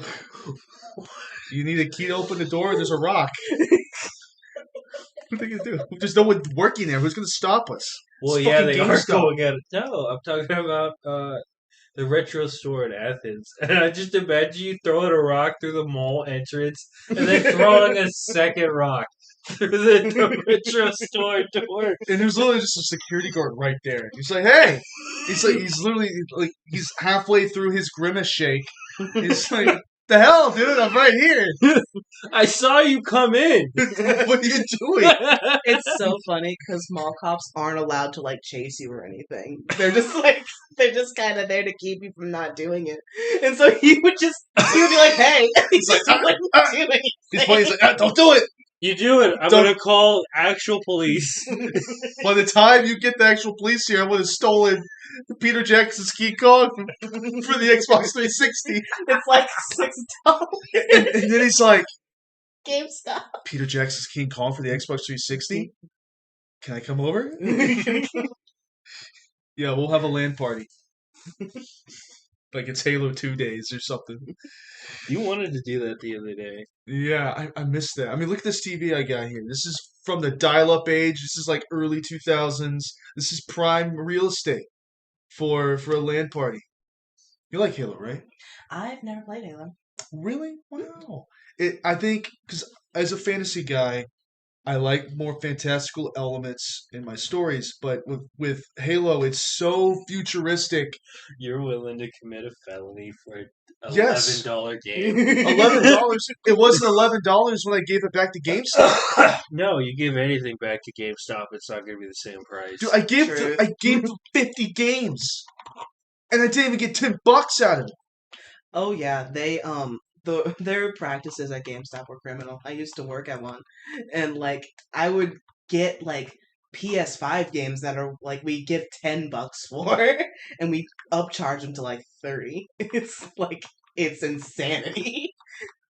It's a front, just like that Best It's Buy money warehouse. laundering. It's money Mhm. laundering. It's a front. I don't believe it. I don't think they actually sell games. I really don't. I haven't seen anybody buy a game in a while. Every time I've gone in, they bought a plush or a T-shirt or a pop figure. They're a Yeah. merchandising store now. Ever since they brought by Geek, what's it called? Thinking. Think Geek. Yeah, yeah, that's it. Ever since they bought that, they got downhill, man. Oh, Took out my Game Boy Advance cabinet. I swear to God. oh yeah, they don't even like carry DS games anymore. That's fucked. Oh, Yeah. that's fair. They barely carry 3DS games. It's like it's wild. At least they sell real consoles, like the Xbox Series X. Not that PlayStation shit. Let me get this straight. Are you Sony? Um, Not I yourself right now. you do have a PlayStation. I remember you having an Xbox.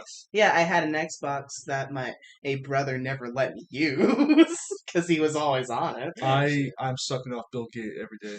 Bill Gates, man, that's my boy. Started as a Sony boy, but now all I do is play Xbox. I have I have a PlayStation and a PC. So Trump went from supporting the Democratic Party to immediately switching to the Republican Party when it benefited him. That's like you with the Xbox. And the Xbox just has better horror games. I'm sorry. Yeah, You're the gonna have Game a Pass on Blair top of it. Witch exclusive for the Xbox? Are you kidding me? yeah, that is so valid, and the Game Pass is really nice. I It's can't so deny good. that. Like every time I bought the Game Pass, I'm like, I also know what to do. There's so many games on that. I can't play all of this. Oh It's yeah, overwhelming. oh It yeah. almost seems like we're ripping them off. It kind of feels like it too. Yeah, I'm not even gonna play half these games. Most of the games I have downloaded, I will never touch. Oh yeah, it's and it's like you can still buy the games even if you have the Game Pass. I think that's what's really nice is that you could just totally own it if you if you decide that you wanted to buy it for realsies. Sony don't got that, but Sony does have Spider-Man. So Sony got some bullshit. They got a good movie out called Across the Spider-Verse. That shit was dope. Those Did are you alright. see it? I haven't seen it yet. It's really fucking good. Miguel was It right. looks It's better. so It's better than the first one. Miguel was right. Miguel is such a great character. He's my favorite Spider-Man. I need to watch it. Please, I need to watch it. Please don't spoil anything for Okay, me. okay. Just Fuck, I was about to say something. No, too. I want to go. I have managed to avoid every spoiler. Do not Oh, ruin yeah, this. yeah. for me. No problem. No problem. No problem. So you saying for realsies, I don't know why unlocked something in my head, and I thought about the beacon scene. I'm like, I want to say every time that scene comes up, I want to say the beacons are lit, fam. Every time. Every time, like when Aragorn runs back into Edoras and talks to King Theoden, and he's like, Theoden, the beacons are lit. And I'm like, I can like modern language has ruined me. Like just the way people speak has ruined it because that's such an awesome, powerful scene. But all I hear is the beacons are lit, fam. Anytime he's talking to King Theoden, that's all I hear. The only thing I think about the beacon scene is how fucking harsh Gandalf is on Pippin. Is it Pip? Yeah, it's Pippin. Pippin. He's just straight up. Yeah. Was it Hiccup? Mm-hmm. Okay, so Pippin, he's just like worn down, man. He's just like, fuck, these people are fucking stupid. Nobody's listening, and I'm fucking terrified. And Gandalf is like, get your little ass up this pole. Get your ass up. It's way up there. It's way up there. Not only is he like that, but he's also like, if there will be no Shire if you don't do this shit for me. You will be a meaningful hobbit, for God's sake, and climb this fucking building. I'm not gonna have to do any fighting, right? It's the Padme meme, right? I'm not gonna do any fighting, right? He's like, you hand it to the steward. You're gonna have to do what he says. I love that scene when he's smoking on his pipe and Gandalf just keeps coughing. So I hope that was Ian McKellen, which is the actor. I hope it was just Ian McKellen, like legitimately not being able to handle the tobacco and just started coughing. I really think it shows the like difference between hobbits and everybody else. They can handle their. They pipe can weed. handle their pipe weed. They can handle their drink. Because they were still drinking after Legon won. They were still drinking. You know, like they weren't part of the competition, but they drank the entire night. I just think it's a really funny note that the hobbits can outsmoke a wizard. It was essentially just an angel from another world, Yes. and he can't even handle it. And he's been around longer than anybody else. He still can't. He's handle like, Yeah. It's a game. Saruman's got that dank. Really? Is how they responded to it. Like I imagine that the pipeweed of the Shire is unlike anywhere else. So Gandalf must have taken some with him from the Shire for the journey. He just didn't have really any good chance to smoke it. Yeah. So he's finally smoking, and he's like, "This is good shit." The beacons are lit, fam. I tell you. By the way, speaking of beacons, the life of a person who is there to light the beacons, because the beacons haven't been lit in hundreds of years since they fought the Wayne Riders, which is a whole nother war. But I think that was against the Haradrim. I'm a fucking nerd. Don't worry about it. But like the whole scene with the beacons, I'm thinking they live there, right? These people, like, is it like a generational title of I'm a beacon lighter? I really hoped it, like in my head canon, it was like a factory where you clock in and clock out. You get paid to travel, along with the check for working the shift. Do you remember the frog from? No, excuse me, not the frog. The frog. Excuse me. Obey. The gnome from Adventure Time. It was like a night. It was like a gnome night with Finn and Jake with the pod episodes. Do you remember? There's like these little pigs. Yes, Yeah. yes. Remember though? He's got this little gnome guy's got this box of seeds, and literally his entire life he's been guarding these seeds until he dies. And he finally does die, and he bequeaths it to Finn and Jake to look over. But his entire life is guarding this box of seeds, and I like to think that the Beacon people are the same way. They've been waiting for this moment their entire life. It's a bit different in the books. In the books, there's no beacons. It's a red arrow. Like they light an arrow on fire and they shoot it, and that's the signal. But I like this is way more impactful. I'm sorry, Tolkien, but like Tolkien 0, Jackson 1. I think again, I really like to think that they're traveling up this hill and this right before the beacons were lit, he's walking up the hill to go to work, and he's like, "This motherfucker called me again. He canceled. I had to come in on my off day because this motherfucker wanted to take his wife to the Enchanted Woods or some shit, right? Lake Mirromere. Lake Mirror. Yeah, sure. Motherfucker taking his wife and kids out. I gotta come in on my goddamn off day. What's up, Steve? Yeah, I'll see you next. I'll see you next time. And he's like finally just sat down at his post. And he looks over. And he's like, "Fuck, I actually gotta do shit today." Is that every day at work though? That's every day at work. I'm like, what's the point of coming into this stupid job, this dead end job? I mean, if you want to like have an actual like debatably, this is the most dead end job you could possibly have. Does it even pay? Who's paying these people? God, I hope it's not the taxpayers. Do they pay taxes in Middle Earth? Did you even see a road? Are there write-offs in Middle Earth? Yeah, wait a minute. I think that blonde chick should get a write-up considering she killed the Witch King. Yeah. I think that's I say fair. she gets a pass. But they don't even have an infrastructure. Like you have cities, but did you see a single road other than at the very beginning when Gandalf rides into the Shire? I think the Shire is so advanced beyond anybody else because they actually have roads.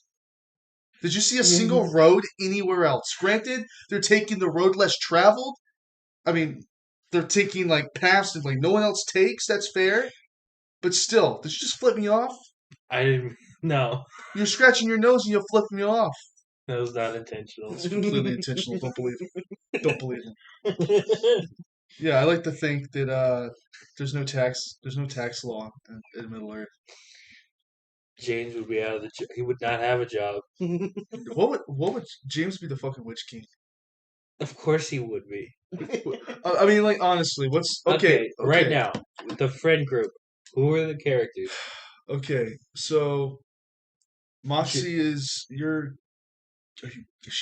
Gimli? Yeah, I would say that works very well. Gimli. Okay, you're Gimli.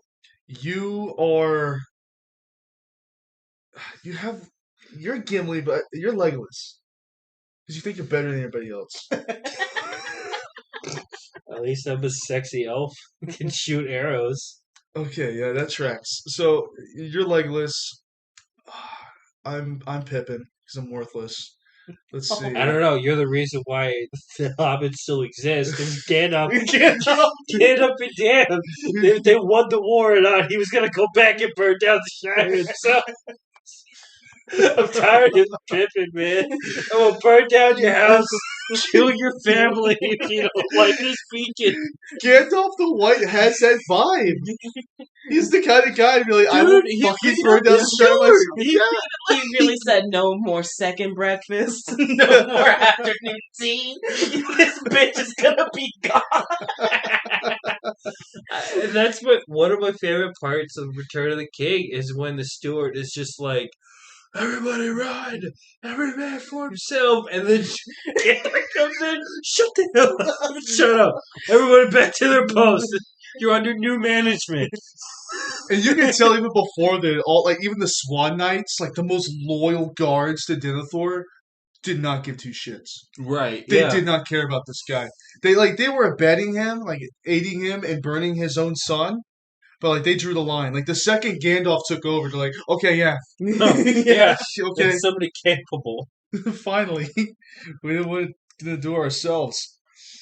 Real quick, I don't know why I didn't say this before. We're just kind of jumping around all over the place, but So good. That- It's a really good fucking movie. It's not our fault. the Sam line I want tattooed on my ass cheek, from Two Towers.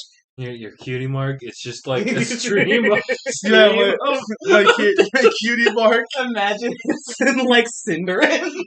dude, imagine just the looks you would get walking into Ponyville, and your fucking cutie mark is literally just a script. It's not like balloons. It's not like a cute design. Butterfly. No, it's fucking the Lord of the Rings script. The entire like people who would shitpost and post the entire B movie script. My entire cutie mark is just a shitpost, but it's a good one. It's a good one. The entire Lord of the Rings. I don't think that's gonna fit. I have a fat ass, but I don't think it's gonna fit. I'm gonna be real with you. But that quote when he says that, when he's like, "Oh, by rights we shouldn't even be here." Yeah, you're right. Because in the book, Frodo and Sam never go to Osgiliath. They're never in that city. So when he's like, yeah, we shouldn't be here. You're damn right you shouldn't. I didn't think there was gonna be. It made me so fucking mad when they got captured and brought. It was literally, we were right there, man. They were so close to the Black Gate. They were right there, and like. You take 2 movies to get to Mordor when you were almost at the gates of Mordor in the middle of the second movie, and they said, Balderdash, get that shit out of here. We're going to hit the reset button, and he's going to start on the other side of Mordor. Walk all the way around and then go in. Yeah. that pissed me. If there's anything I'll say about the only thing negative I would say about that particular scene, because we're talking about Return of the King, and I'm going back to Your favorite one. Yeah, the Twin Towers. My only negative comment about it is that it's like, did they really need to go? They didn't need to leave. If they just stayed where they were and just kind of slowed down their pace, could have just picked it up exactly how it was in the start of the third movie. Like, I don't really understand why they have to backtrack so fucking much for the ones that need to make the most ground as quick as possible. Padding. Why do you need padding in an almost 4-hour movie? It's still not long enough. Even with padding, it's still not long enough. And also, it's cool to note that the stories are happening at different times. So for certain characters, their story is happening like a day or two before. And the stuff the Hobbits is happening 2 days later. The stories aren't happening at the same time. So like time is flowing differently. So for some scenes they may drag because for them, theirs is happening over the course of like a day or two. And then the other story is happening over the course of an entire week. Question. Oh, So, when Lord of the Rings is finished and Frodo is writing his name in it, is it just from Frodo's perspective? Because he didn't know the shit that was going down on Rohan. He didn't know the shit that was going on. it was a collaborative piece. Like he wrote it, but I think it's you're supposed to get from it that he like talked to everyone else. You know how long that would have taken to talk to literally everybody? So Everyone in okay, the now that we're fellowship. actually working it out, they did say when he finished his book, it was 4 years after. Yeah, it'd been years, and I'm sure he interviewed everyone in the fellowship. I'm sure it's like veterans of war who get together and talk about their experiences. It's like that, and he probably just decided to write a book on it because Bilbo had written a book called There and Back Again. We gotta watch Dildo Haggins movies. Martin Freeman kills it as Dildo. It's really good. And when he finds the condom ring and The Golden Trojan? the golden gems. It sounds like some shit from Middle Earth. Yeah. The Golden Trojan. Danny DeVito's gonna crawl out of the couch saying Magnum Dong. If that's not in The Danny, Hobbit, I don't want to Danny see it. DeVito as Gollum.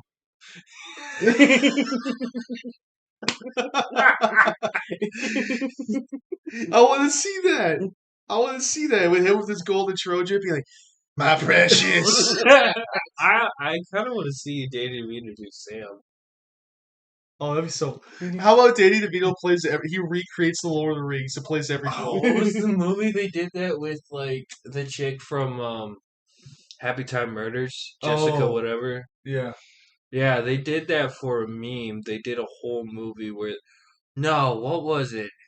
I think Jack. I think it was Game Grumps. I think it was Game Grumps or another, or it's either Game Grumps or Markiplier was talking about on his podcast where they would change all the actors to just Jessica, and they're all their own characters except they're all just played by her. Right. Yeah, I think Nicolas Cage has done something like that too. Yeah. That'd be funny. You With see my Nicolas story Cage. fall apart mid sentence because I couldn't remember who said it. Isn't that how it goes though? There's like always one problem with the story. He's like, oh yeah, I gotta remember this one crucial detail and everything falls apart. Who told the story? That's kind of important. In this case, Frodo. Frodo told the story. I And don't okay, know. Now that it's pieced together, it kind of makes sense because it's like if if if it was just like a jump cut, it was just like he had within the week was just working on it. I'm like I could see why it took 4 years because it wasn't just from his perspective. You gotta ask the Fellowship. You gotta get all those motherfuckers. You gotta ask them, tell them what happened. here's a bit of Miffy. So Tolkien being a linguist, he was. I mean, that was his driving thing was linguistics, and he was an Oxford professor who specialized in language. His whole thing was he had the whole story of Middle Earth crafted and the world crafted out, but a big driving force in even creating it was the language. Yeah, The Hobbit was a bedtime story for Christopher Tolkien, who would later inherit the estate and prove wonderful for the IP and get the Silmarillion out and everything. But Tolkien's whole thing was language. The bedtime stories, the world building was all secondary to the language. That's the whole point. So when Frodo writes The Lord of the Rings, that's supposed to be a real in-world book that Tolkien finds and translates. Because Middle Earth is supposed to be set on our planet in the distant past. And when they go to the fourth age, we live in the fifth age. So the whole point of the story is the transition from his fictional world to the world we currently find ourselves in. I don't like that personally because at the time there was no concept of a fictional universe or a world completely and wholly separate from our own. That really didn't exist. Like there's like yeah, you have stories like with William Faulkner that are set its own fictional county, but it's still set on Earth. It's there's no concept of a world that just takes place in its own universe. So he still had to tie it back into our world. So his whole thing was as a linguist, he discovered what is known as the Red Book of Westmarch and he translated it. And so yeah, he wrote the Lord of the Rings, but he really found it and translated it. Like that was his explanation on where the book came from. I think that's kind of lame. Yeah, me too. I'm not gonna lie with you. Not, it's not one of my favorite literary devices, admittedly. I think just suck it up, man. You've done something ballsy here. Fucking, it's your own world. Don't make it lame by being part of ours. Yeah, our world sucks. That's why I'm reading yours. Yeah. That's why I'm reading Lord of the Rings. So I don't have to be here right now. Imagine our world going from living in the Shire and fighting fantastical creatures to being here. It's lame. It's lame. I mean, well, the world in What happened? the world. What happened? What happened? The Middle Earth in the Third Age, the late Third Age going into the Fourth Age. I'm not going to say it's apocalyptic, but the world's in a decline. It feels like it's smaller, like it's weakening. The powers of old are disappearing. It's like even when I think a point I didn't really finish earlier was that there's only 5 wizards. They don't have very well defined powers, but like they're magical, but like not that's rare. That's why there's only 5 wizards. No one else has magical powers. That's it. And they're not even from Earth. They're from essentially heaven. From not from this world. So it makes sense they'd have powers. But like magic isn't a normal thing and it's already in a decline. So by the time you get to the Fourth Age, the elves are gone. Essentially the orcs are gone. All the monsters are gone. It's our world and it's kind of lame. I don't know. It kind of puts into question because that would make sense that magic users would be agents of God. That would make sense. They have that kind of almost demigod power. So it makes me question, like, do I like the fact that magic, literally any Joe Schmo off the road could do a little spark spell, a little flame spell if they picked up the right book? Oh no, I like it. I like Tolkien's idea more because it's more special. But at the end of it, Saruman's dead. Uh, I really don't know what the hell Radagast is doing. The 2 wizards are gone. They've been disappeared for over 1,000 years, 3,000 years for that matter, and Gandalf's gone. So the only people who are doing magic are gone. That sucks. Like I'm okay with them traveling around like that Black Sabbath song, "The Wizard," where it's just like traveling around and Dude, that's what I had going on the first episode. I was so excited to talk about the lovely frog. Not even about my boy Jerry. I was just like, dude, I love the concept of a wizard frog so It's much. so good. And I'm trying to debunk it in my own episode where I'm talking about my cryptid just for the sake of conversationalism. But even then, I'm like, nah, he's a wizard. How do you feel? Do you like Skyrim's approach to magic, or do you like Lord of the Rings, Tolkien magic? Um, I have a third answer. I like Arcane's approach on magic. Oh, shit. Like, you talking like League of Legends? Mhm. Okay. This is out of my element. No, I'll tap it out. You go ahead. you want to go further with it? Um, if that's all right. I just like the idea of the politics surrounding magic, really, and also magic and technology not inherently being different but complementary. I think that that's interesting to explore, and I think that like what you were saying, Slug, um, like any Joe Schmo could come across magic, Yeah. and that can be really really bad. But that doesn't mean that magic itself is inherently bad. It just means that there should be proper training and regulation around it. But where does that training and regulation stop? At what point are you just limiting it to certain people who have the ability to access This sounds like gun control. it? I mean, in a way, yes. How Skyrim, or from what I've seen from the other Elder Scrolls lore, there really isn't there's governing systems with magic, but there's never like magic police. You know what I mean? Yeah. That go around and being like, that was reckless magic. You got to either go to the school or you can't use magic anymore. So that kind of like getting a gun license. You got a Yeah. license to use magic, a license to kill. This is a dangerous thing you have. You have a lot of power. We can't just let anybody get this. Right. Even if they ended up using it for bad, I think that the system there should be either you are no longer to use magic because you've shown us that you're reckless with it, or go to the school and show us that you are able to use magic responsibly. Yeah. But like, really, other than the school really doesn't do anything other than like when there's magic shit happen. They're like, the normal people are like, I don't know what the fuck is going on. Let's go call a wizard. I mean, that's our real Yeah. world. Whenever they're like, because like to us, technology is magic. Honestly, yeah. I don't know how. Even right now, as we use this laptop to record, I don't know how it works. I can speculate and I can make inferences, but for the most part, I really don't understand how like literally anything in the world I live in works.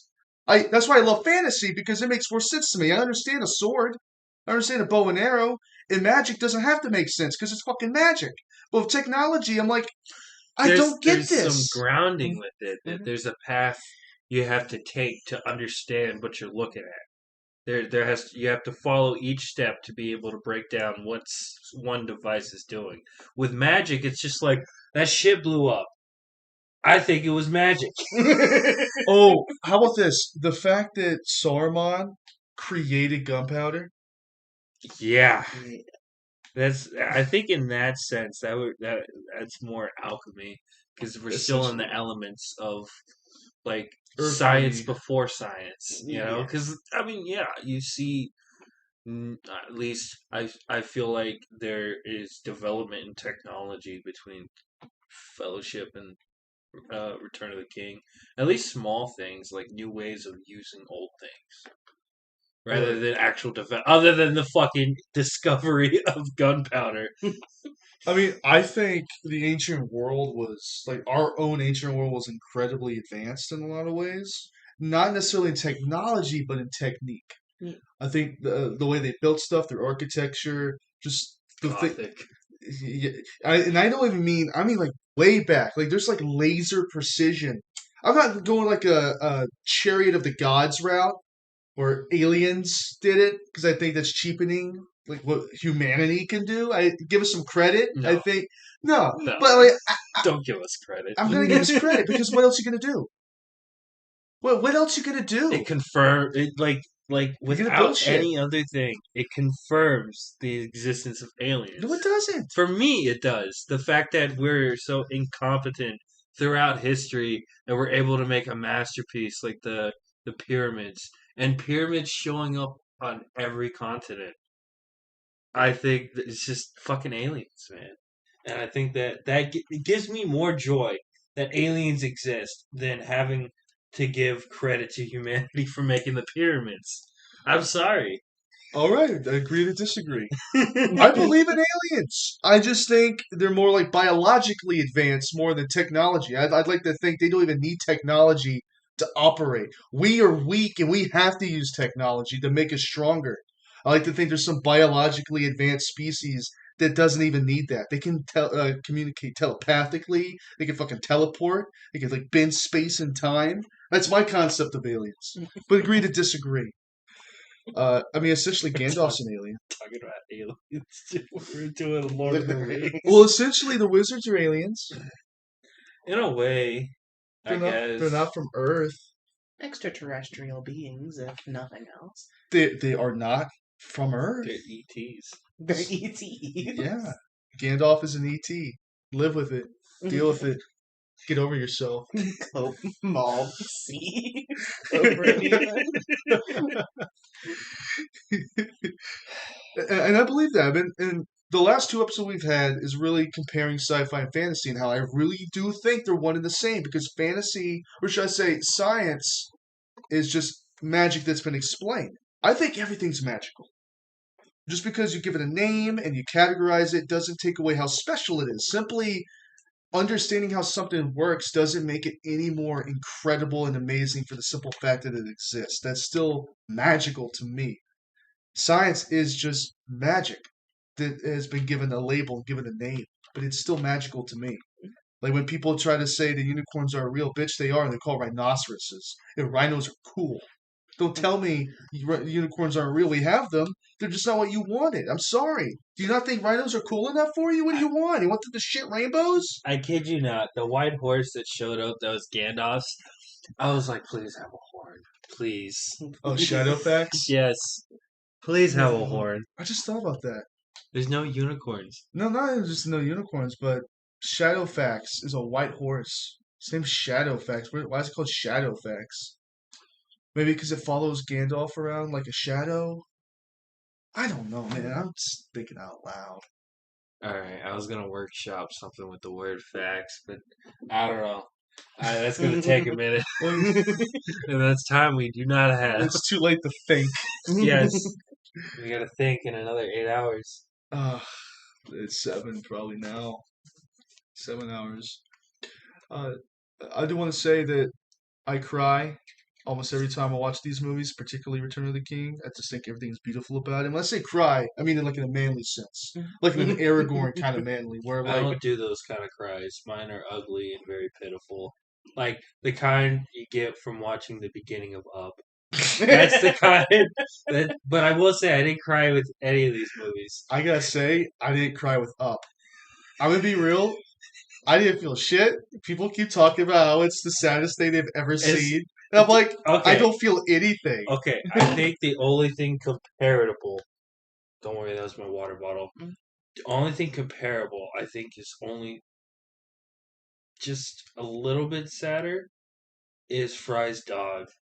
That's the saddest thing I've ever seen in my life. Did you cry?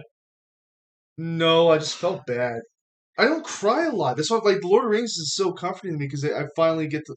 And when I say cry, I mean my eyes sting. They get kind of tingly. They sting. In Oregon.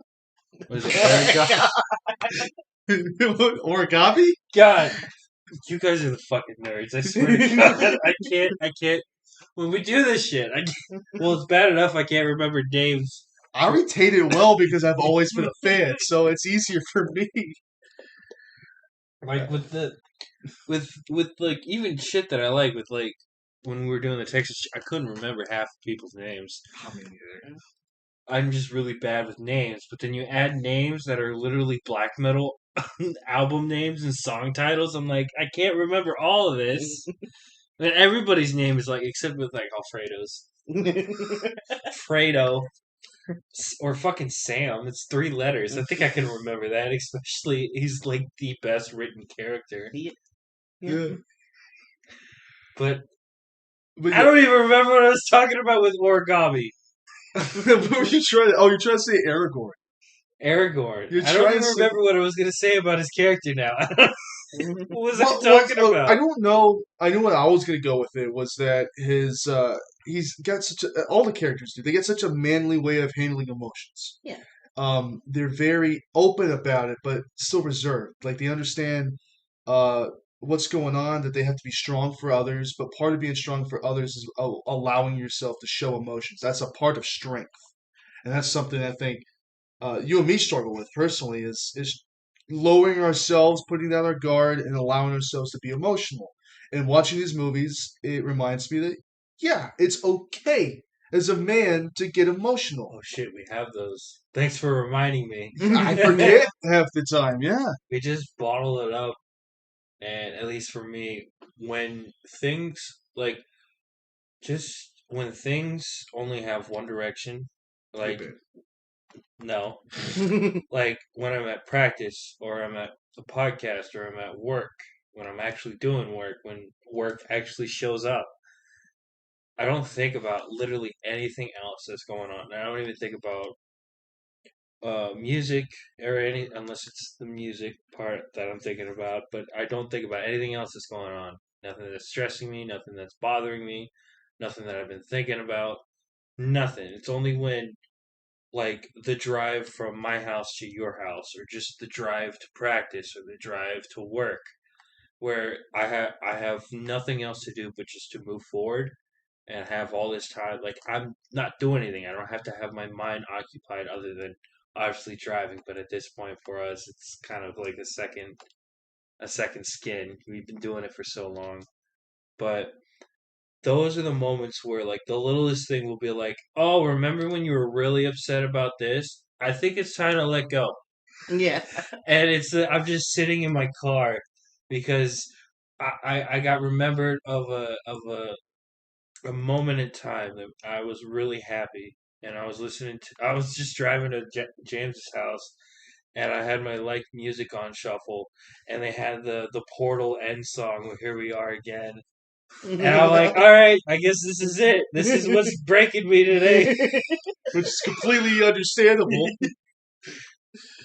or like when I'm this other time I can't remember when, but this was after like this is probably 2020. I was driving uh back home and it was nighttime and Self Care by Mac Miller came on and it was just like, okay, this is time. You know, literally in Yeah. the name, self care. All right, let's take care of ourselves. Mhm. Let's even if we're not crying about what was bothering us, we're letting out. We're trying to even things out. It's the scale, the justice scale. We got to keep it even. We have our emotions under control, but we're also showing the people that we care about that we're strong. We have emotion. We're somebody you can talk to. But it's always like this, you know, like the scale going up and down, where sometimes we're too strong and nobody can. We're almost like a wall. Where like you can talk to us, but we're not showing any kind of emotion with what you're saying or emotion with how we take care of business, you know? Or on the other side, where you're just a bumbling, crying mess like Eeyore. But you got to find that good even ground, and sometimes you need that spike of Eeyore to kind of level things out and make things okay. And it's I don't know. We do it in different ways. You find you find beauty in Lord of the Rings, and I get emotional on car rides. Because you're by yourself. Yeah. I don't know, there's certain things we lower our defenses for. How about you, Moxie? Is there anything you lower your defense for? Where you're like, I'll allow myself to get emotional? I think that it's very hard for me to feel emotions when I'm in the moment. Like, unless they're really intense, like I'm really angry. But after a while, when I step away, maybe like 2 or 3 days later, I'll just melt and I'll just purge all the negative emotions through my eyeballs for like an hour, and then I'll go and I'll soothe. But I will admit that there are some things that expedite that process. Like, um, shit, I don't remember what I was watching, but I was, I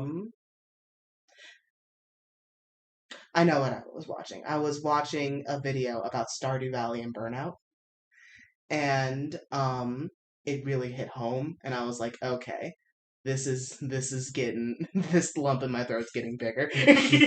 I'm that it's time to let that go, and like Alex, I'll just get it all out, and then I'll be like, okay, um, I will go and be like, I'll have to take a step back and be like, all right, this is what happened. This is why I felt this way. What can I do to help me in this moment and also work towards what can I gather from it? And I think that's a double-edged sword in and of itself because I think not everything not all the pain that you will go through is supposed to be learned from. Sometimes it just hurts, and you just have to work through it and realize that, okay, this hurts, but that's not defining. You just have to learn to kind of just let go and be like, I went through that. That's not the person that I am.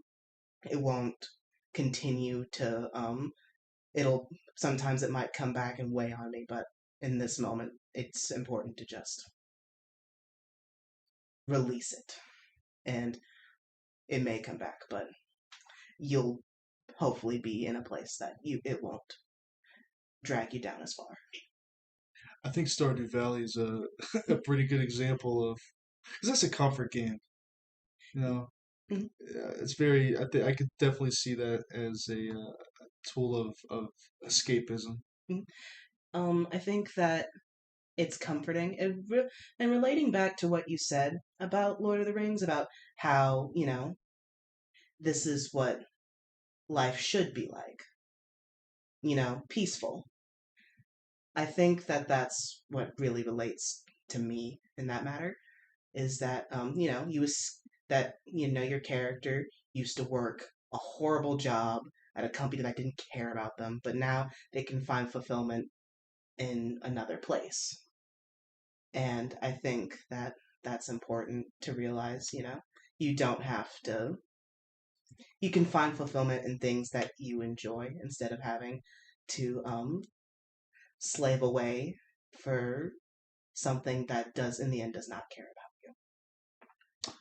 Definitely reassuring to me as all I'm working on is fashion projects. about you. You are your own man. Yeah, my own manager, my own boss, and just like You are the man. You and are just like the other the bosses, I ain't getting paid a lick. Yeah, That's the idea, though. But yeah, that's beautifully said, wonderfully stated. Uh, yeah, these are all outlets to vent, and I look at Lord of the Rings as this is the world I want to live in. And for the longest time, I did. It was I was in a very idealistic frame of mind, and it was fantasy. I lived in a fantasy world where I was trying to be as nice to everyone as possible, and as years go on, you get discouraged, you get beat down by a lot of people who don't give you the results you're looking for, and it turns you cruel, it turns you mean, it turns you jaded, and people deal with it different ways. And I've definitely become a worse person, I think, than I was. But when I watch Lord of the Rings, I'm like, no, this is the person I want to be. I think we should all feel that way when we watch this. Like, this is the best version of ourselves we could be. I really love the. I don't know. I think in modern times it might seem toxic, but I really enjoy the presence of not only like how weirdly progressive the men are in the movies, but in terms of how they're still like, yeah, the man, I'm gonna take care of business. I'm gonna do what I gotta do for the people that I care about. And when they say the people that I love or care about, it's not gendered. Men, women, orc or not orc, but like dwarves. In You my wish. heart, You in wish. my heart, You're living in the fantasy world. I'm trying to liberate the orcs, and I'm in the wrong fantasy world to do it. But yeah, the presence of strong men, and I don't know. I can understand in the modern landscape how that could be considered toxic, but it's nice to see it again.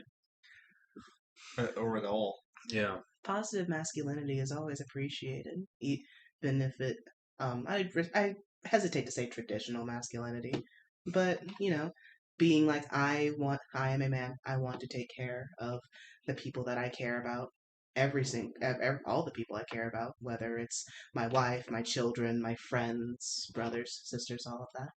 I think it's nice to see, also, like you mentioned, that they're open about their feelings. But even if they are reserved, they communicate that because I feel like a lot of people, especially men, are shunned from communicating about their feelings. I think it's a very nice thing to see. It's a psychology with us that even as men, we still haven't figured it out. Like I don't think we ever do.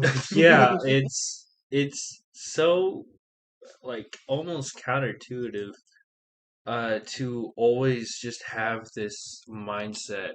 And I'm sure there's some men out there that don't feel this way, but it's kind of like how do we not want to be the leader, to be guiding people, to be taking care of people, whether it's just like in a friend group or an actual situation where you have kids. It's always just this unconscious thought It's process. instinctual. Yes, like it's in our genes to just be like, all right, it doesn't matter who they are or whatever. I'm gonna take care of them. I'm gonna take care of the people around me because I have to be strong, and it never really tells us why we have to, other than the feeling of we get accomplishment and enjoyment in life for providing, whether it's financially or just emotionally or even physically, but it is what it is. It's also just this nagging feeling too, that it's just like we can't show emotion, we can't lose control, and we have to be strong for everybody. And it's just a nagging feeling that's constantly going in the back of your head, and I don't know.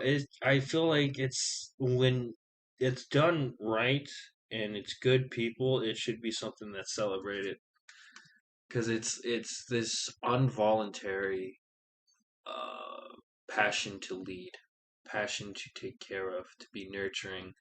Like not so much in a motherly way, but in a way of just providing a a service or vibe of I'm loved and I'm cared for, and it makes other people feel better being around that person. And I really don't think when it's really done right, it still doesn't get any credit because I don't know. I don't know. Uh, I'm an old soul. I'm thinking about how things were when I wasn't there.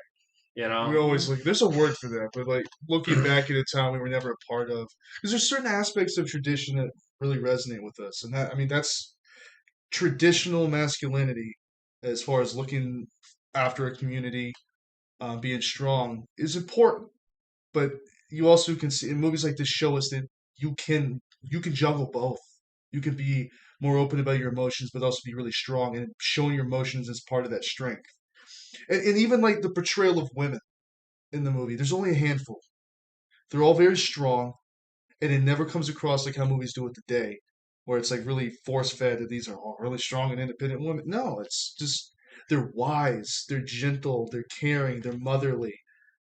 My favorite quote unquote progressive moment, it was, I believe it was Return of the King, and what's his name? Theodore? The guy that Theoden, Theoden. Theoden was telling the blonde girl, she's like, or he's like, you need to stay. Not that the fact that I'm ignoring the fact that you want to fight for the people that you care about, but somebody needs to be here to take care of them. And I see you strong enough to take care of everybody, being able to lead, essentially being queen. That's it. mm, Because I'm not. He's like, I'm not coming back. So somebody's got to be here to rule, and I trust you to be a great leader and take care of everybody. And I mean, it's like it doesn't even take away from the fact that she still goes to war, but I think the fact that he acknowledges, no, it's not the fact that I don't see you as an equal warrior that can fight for the people that you love. No, I see you strong enough to take care of our people at the homestead, at home, being able to take care of the women and children of the city, the all the animals, and the actual business of the kingdom, being able to work with other kingdoms. He sees that kind of strength in her more than just the typical, oh, you're a woman, you can't go to war. No, he it's the way he says it that really that I really enjoy. Is he's saying it in a way that's like, fuck all that bullshit. Like obviously they're not thinking that in the obviously, but like it doesn't I don't like gender is not an issue here. All right, I don't want you to go to war because I don't trust anybody else to take care of the kingdom when I'm gone. Yeah. You know, and I just really appreciate that progressivism that isn't like today. but it doesn't come across as ham fisted. No, It's just no, it's so natural, it's nice. and, It's and clean. there's something about the way a lot of progressive ideas are written in today's movies. They're like it's not part of the story, it's not part of the plot, but it's in the script. It's demanded that they put something progressive in there, being oh wow, a strong female character, but they're not a character. Are they strong? Sure, but they're not a good character. And this movie's like these are all people. They're just people, and they're all relatable. And in them, even Aragorn, who's so far removed from us, he's relatable in the sense that I want to be like that. I aspire to be a better person, a stronger person. And even with the women, it's like that's a role model for a lot of women to be kinder and gentler and be wiser. And also, As men, we could take notes. no, exactly. It goes Yeah. both ways. It goes both ways. And in a lot of ways, like a lot of the women are incredibly strong, while the men are also showing their emotions. Probably more so than even the women are. I feel like a lot of people can expect. We've been talking about Sam this entire time. I think that a lot of people. It's the most. No, but like I think that I look to Sam as like, yeah, I want to be a person that um if someone that's important to me needs to do something, they can rely on me. Like they will never have to question I have the best intentions for them. I think that that is, I think he's just really complex in a great way, and I think mainly that his unwavering um, compassion for Frodo is something that I strive for. I want to be a good friend to the people that I care about, and I think that a lot of people, especially Lord of the Rings fans, takes a shining to him for that reason. I also relate to Sam. I mean, your points are still valid, and I agree with them. But when I think of Sam, I see somebody who's who's not the smartest, who's not the strongest. He's definitely not the most athletic, but damn it, he's gonna try to protect the people he loves, and he's gonna go out of his own comfort zone. I mean, probably like if they're so uh good at like skinning animals to make fucking duck meals and pheasant pheasant stews. I don't think it's too far of an idea to just stab What's an, taters, precious? What's taters? to stab an orc. I really don't think it's gonna be out of his character to be like how much different. You know, Yeah. but at the end of but still, I think the point still stands that he's not the best hero. He's not the best. He's not the strongest man. He's not the smartest man, and he's not the most athletic man. But he's gonna do everything he can to protect the people he loves, and that's something that I really identify with. I mean, that's the whole theme. And like, even if you never read the books, even if you had a passing knowledge of the movies, you can very quickly pick up on themes because that's what like because Yes, Yeah. this like the yes. story's great, but the themes you pick up on immediately. And the major theme of the movie is that anyone can be a hero. Anybody can be somebody, and it is exemplified in the Hobbits. The Hobbits, and this is going to lead exactly into your little theory. We're get there, but the Hobbits. First off, I should say, here's a little bit of lore. I gotta be that guy. With men, with elves, with dwarves, they have defined backstories. We know where they came from. Uh, the Hobbits don't even use the same calendar. They're in the year 1400 because they're brand spanking new. No one knows where they came from. That's why Treebeard, who's been in Middle Earth longer than probably anybody, doesn't even know what a hobbit is. No one knows what hobbits are because they're pretty much new in the history of Middle Earth. We know Aru Iluvatar created men and elves.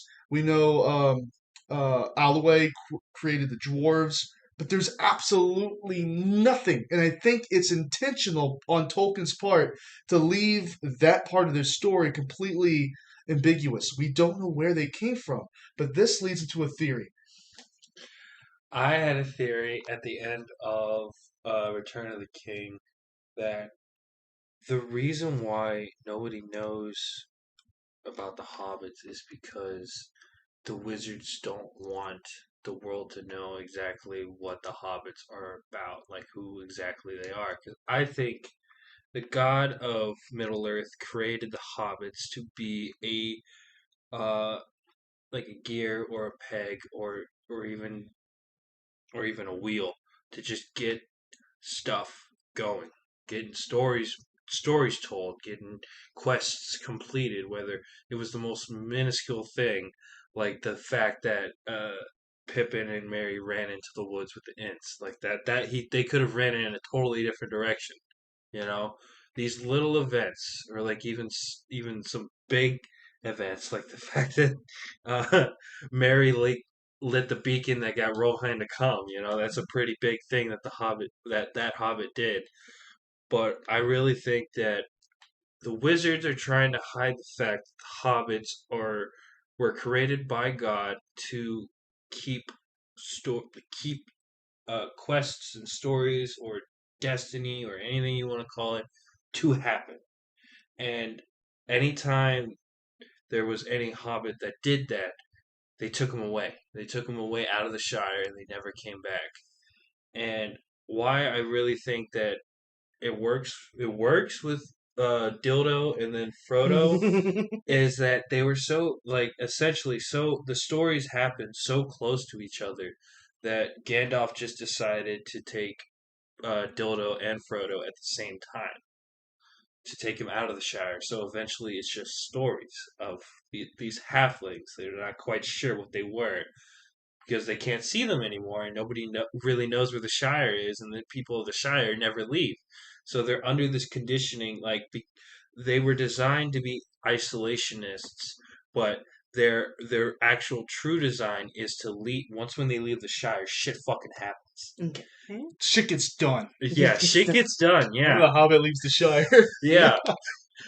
But it's the wizards. Wizards took up the role of hiding the hobbits from people because if they knew that if they knew the unknowing power that the hobbits have on destiny, then the world would go fucking crazy because it's like, what if we took all of them out of the Shire? Yeah. What the fuck would happen? You know.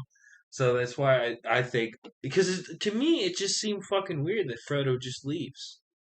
There has to be some reason why he took those hobbits because really those are the biggest hobbits as at that time. I mean, obviously Sam would be named Pippin and Merry, but Frodo was the ring bearer and Dildo was the one that was quote unquote the first one to actually leave the Shire because it's been so much time since the last one actually left the Shire that It's a big deal. he can't remember.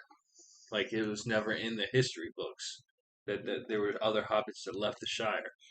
And so, just saying, all in all, I think the wizards are are covering up this God intervented species. It's a conspiracy, man. It is breaking out my tinfoil. I think it's literally the wizards hiding these halfling motherfuckers from the world, and that's why a lot of people are like, "What the fuck is this halfling? What is this dwarf looking motherfucker?" What is this? So they just say halfling. It sounds so derogatory, though. Yeah. Yeah. Doesn't it, though? Yeah, a little. I don't even want to say halfling. They're hobbits. They're hobbits, yeah. They're Shire folk. Hmm. Okay, so if you could live anywhere else other than the Shire, Moxie, where are you living? Oh, well, anywhere else other than the Shire? Because of course everyone's going to choose the Shire. Yeah. Mm, Who do you relate to? good question. Because you can also choose Elven realms too. Ooh, that is true. Hmm. I think. Man, it's been a while since I saw the Hobbit movies. Um. You don't have to know specific names or Yeah. anything. I would live where the Wood Elves lived. Oh, like where Legolas's father was. Yeah, where Thranduil was. There you go, Thranduil. Yeah. My second choice would be the the big city where we meet his girlfriend. That the only name that's coming to my mind is Riverwood. It's not Riverwood, it's Riverhide or whatever. Rivershy? He'll get it eventually. Riverhide. River runs also from Game of Thrones. Let's call it Elrond's place. Elrond's place because it's so clinical. It seems so safe. Yeah. It seems kind of like a paradise, honestly. Yeah, because it's very heavenly. Any place there's elves. They they're perfect beings. Okay, so I will say, wood elf sounds like a derogatory term. If we just said elves, I think that'd be fine. I But can't then stand those wood elves. Can't those stand those wood elves elves. Those or wood those elves. dark elves or the Falmer, the ice elves. See, saying, well, yeah, the connotations are there. Definitely saying the dark elves. Like if you're in Yeah, Vardenfell and you're like, I fucking hate the dark elves. You could have just said elves. yeah, you could have. Just have Drow like, was right there too, if you wanted to use that. oh, it's all good stuff. What are we talking about? I like the elves. Oh yeah, the elves. Here's a little factoid about the elves. So in Tolkien's Legendarium, it's considered a curse what the elves have, immortality. It's considered a blessing, a gift to man that men can die. That's seen as a good thing because if you live past your expiration and you live too long, everything loses its meaning, its purpose. Everything moves slower. So the reason why you like the Elven realm so much is 'cause everything just passes really slow. It's like the Shire in that way, but there's this lack of connection or emotion or anything because you've lived way too long. So you just sit around playing music and looking at the waterfalls all day. 'Cause that's all you have. There's like you've done everything. There's nothing left. Yeah. And by the point in the story in Lord of the Rings is they're quite literally fading from existence. Their physical bodies, their corporeal forms are simply just fading away, and their spirits have to go to Valinor in the west. And that's why a majority of them leave for the in the Grey Havens. What the reason I think Frodo leaves, I think it's kind of again Tolkien doesn't like allegory, but I think what Tolkien's trying to say with Frodo leaving is it's like PTSD. You don't ever escape that trauma, and he really didn't know how to deal with it, so he just went away. I don't think that's a proper way of dealing with it, but I think it's an expression of post traumatic stress. And Frodo can never forget or move past what he went through. And so he can't burden the people around him anymore. And he simply leaves to go to Valinor because he can't deal with it. But the reason the elves leave is because they're quite literally fading from existence because they've been around too long. And I love the idea that death is a gift given to men so they could value their lives.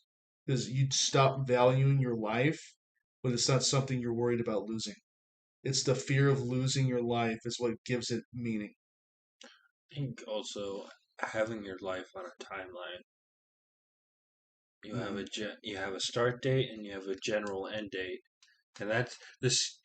I don't know what would be scarier, knowing the date or knowing the general idea when.